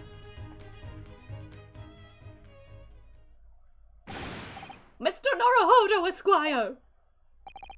Oh, you can just call me Naruhodo, and when we're speaking English, a simple Mr. is more than enough. Oh, yes, alright, yes, they've really got to me. This country is poisoning my mind. But please, I beg you to defend me in court tomorrow. You can tell them what really happened. You'll do it, won't you? Well, Why is it so hard to say yes to me? Well, the thing is, I'm just a student like yourself on a study tour. A student? I have defended a case in the Old Bailey, only the one though. But at this moment in time, I really don't know what I'm supposed to believe in. I'm confused about what justice in this country even means. Oh, Naruhodo-san. I'm not even the foreign student who was supposed to be here. I'm a sort of locum lawyer, I suppose. But that armband, that's the mark of a defense lawyer from our great...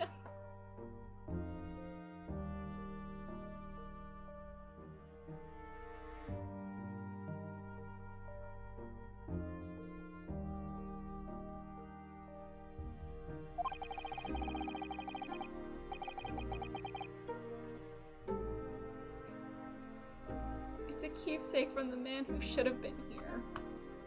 He was my best friend. A keepsake?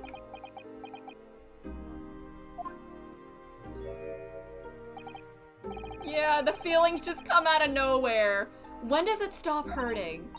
At what point does this stop hurting? I really did not expect this to hurt me. It just like really hit me at the end of the second case, like all of a sudden. And now it just makes me sad.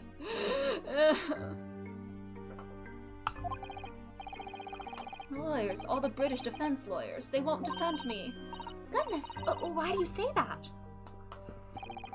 For the same reason as you noted before.